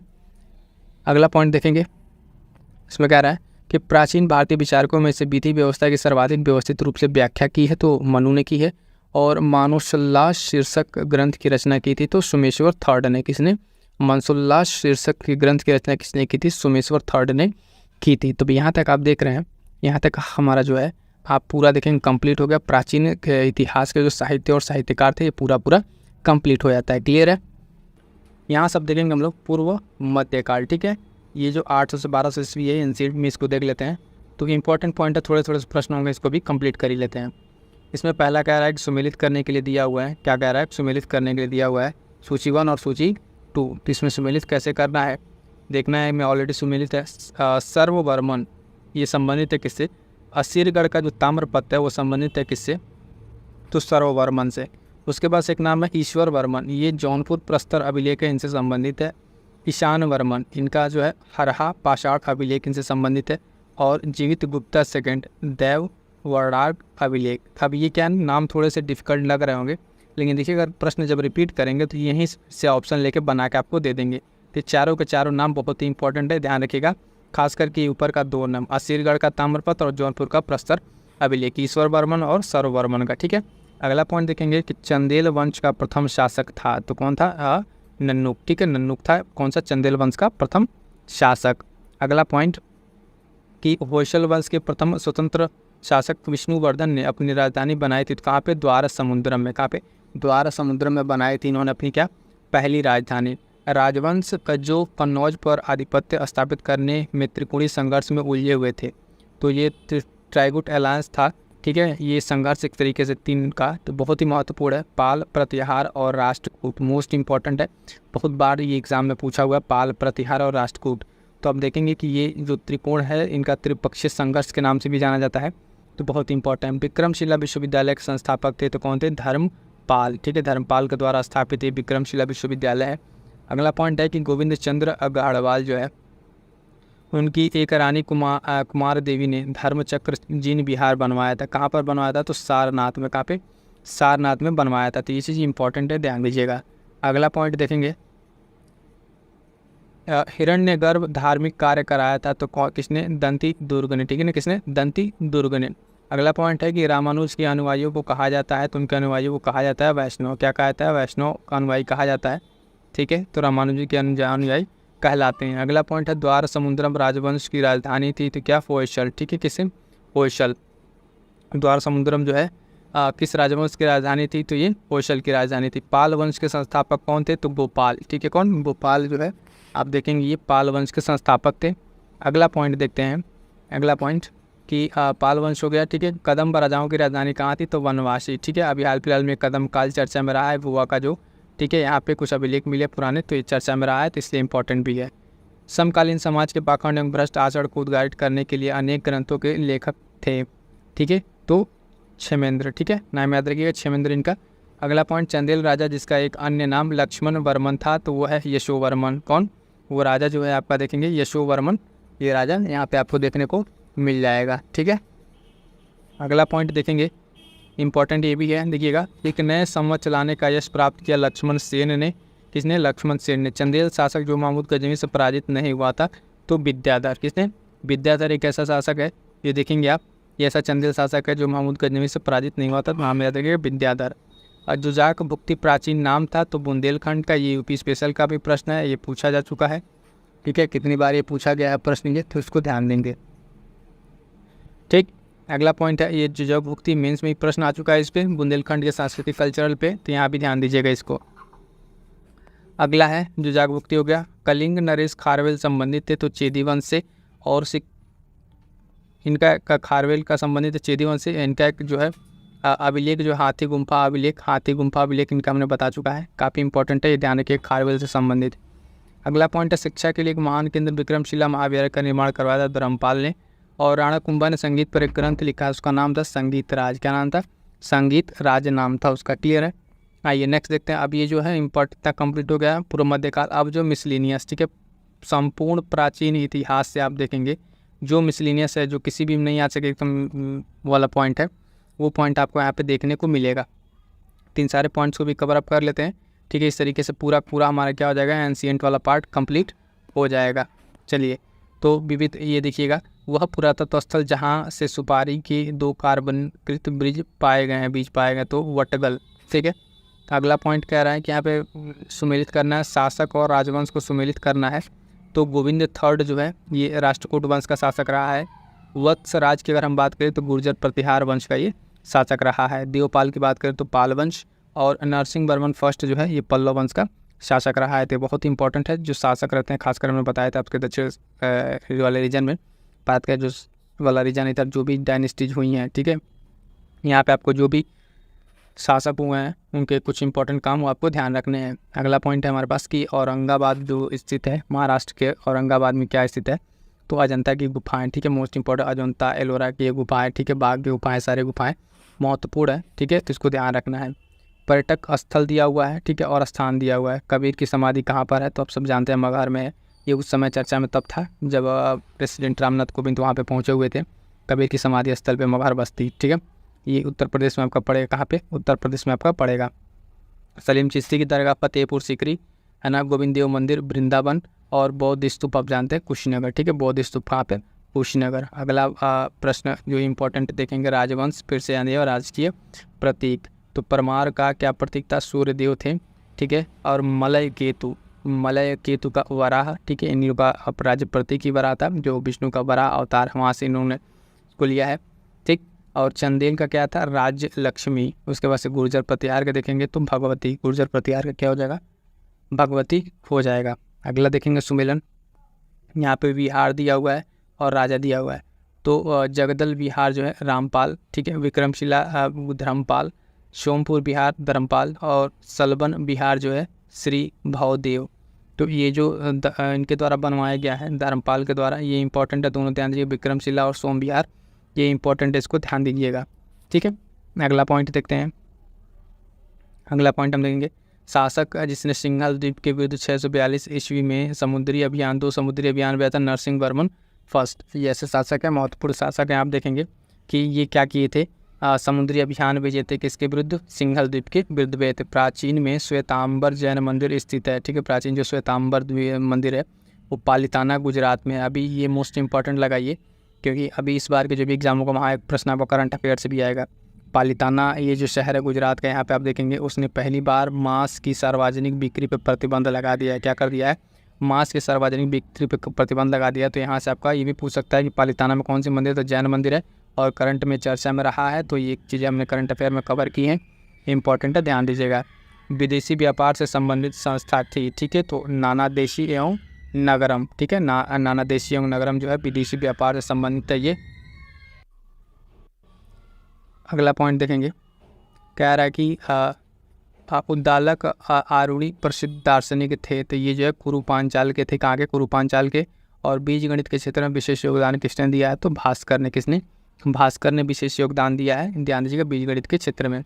पुराणों के अनुसार चंद्रवंशीय शासकों का मूल स्थान क्या था? तो वो था प्रतिष्ठानपुर। कहाँ पे? प्रतिष्ठानपुर, ये जगह बताया जाता है यहाँ पे, ठीक है। अगला पॉइंट देखेंगे, इंपॉर्टेंट ये भी है, ये या जो यहाँ है वो अन्यत्र भी, जो यहाँ नहीं वो कहीं नहीं। कहा गया कहाँ पे? महाभारत ग्रंथ में बात कही गई है। अगला पॉइंट है कि विधि, जो हिंदू विधि द्वारा मान्य कर था वो क्या था? उपज का छठा भाग। क्या था? उपज का छठा भाग 1/6 था। वो लगता था उपज का आपको देखने को मिले कहाँ पे? हिंदू विधि द्वारा ये मान्य था। प्राचीन भारत में सिंचाई टैक्स को क्या कहते थे? तो विदक भागम, ठीक है। ये नाम याद रखिएगा, इंपॉर्टेंट है। प्राचीन भारत में सिंचाई टैक्स को क्या कहते थे? विदक भागम। अगला वैदिक ग्रंथों के ठीक है भाष्यकार सायण को आश्रय प्राप्त था। तो विजयनगर के राजाओं का, किसका? विजयनगर के राजाओं का इनको आश्रय प्राप्त था। अगला पॉइंट देखेंगे कि बीसनगर अभिलेख, है ना, हेलियोडोरस निवासी था। कहाँ का? तक्षशिला का, तक्षशिला का निवासी था। श्रवण बेलगोला में गोमतेश्वर की विशाल प्रतिमा स्थापित करवाई थी चामुंडा राय ने। किसने? चामुंडा राय ने स्थापित करवाई थी। जैन से रिलेटेड है, जैन से, ठीक है। श्रवण बेलगोला में गोमतेश्वर की विशाल प्रतिमा का चामुंडा राय ने वहाँ पर स्थापित करवाई थी। चोलों की राजधानी कहाँ थी? तो आप देखेंगे तंजावुर में। कहाँ पे? तंजावुर में थी। और आप देखेंगे यहाँ पे अगला पॉइंट है, एम्फोरा जार होता है क्या है? एक लंबा और दोनों तरफ से हत्तेदार जार, ठीक, के बारे में पूछा होगा चर्चा में जो रहा था। तो विक्रम संवत अगला पॉइंट है, प्रारंभ किया गया था लगभग आपको देखेंगे 57 ईसा पूर्व। और खसरा नामक दस्तावेज से आशय क्या है? तो राजस्व संबंधी एक दस्तावेज है क्या? खसरा। बहुत इंपॉर्टेंट होता है खसरा, ये एक किससे संबंधित है? राजस्व संबंधित एक दस्तावेज है। सामान्यतः पांडवों की राजधानी इंद्रप्रस्थ के साथ पहचान की जाती है। तो पुराना किला दिल्ली, ठीक है। पुराना किला दिल्ली को अगर आप देखेंगे तो पांडवों की राजधानी इंद्रप्रस्थ के रूप में पहचान की जाती है। क्लियर है?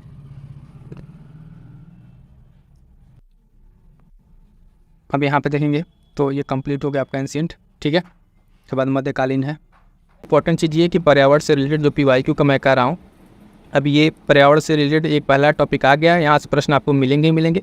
ये वीडियोज़ आपने नहीं देखा तो जाकर देख लीजिएगा। और इसका अभी 1-2 पार्ट और आएगा जिसमें कंप्लीट कर देंगे। तो उसके लिए आप परेशान ना होइए। कई साथियों कमेंट थे, कई लोगों ने कमेंट किया था, और इस चीज़ के निश्चिंत रहिए कि जो चीज़ स्टार्ट हुआ है उसको समय रहते कंप्लीट करा लिया जाएगा, ठीक है। इसके साथ साथ और देखिए 1-2 जो बहुत इंपॉर्टेंट वीडियोज़ आपके लिए, ठीक, जिसमें PCS के टेस्ट सीरीज चल रहा है उसको जाके देखिए। और ये वीडियो जरूर देख लीजिएगा कि आपके लिए इंपॉर्टेंट टॉपिक जहाँ से यूपी पीसीएस प्रीलिम्स क्वेश्चन बना रहा है, सारे सब्जेक्ट्स के महत्वपूर्ण टॉपिक्स आपको दे दिए गए हैं।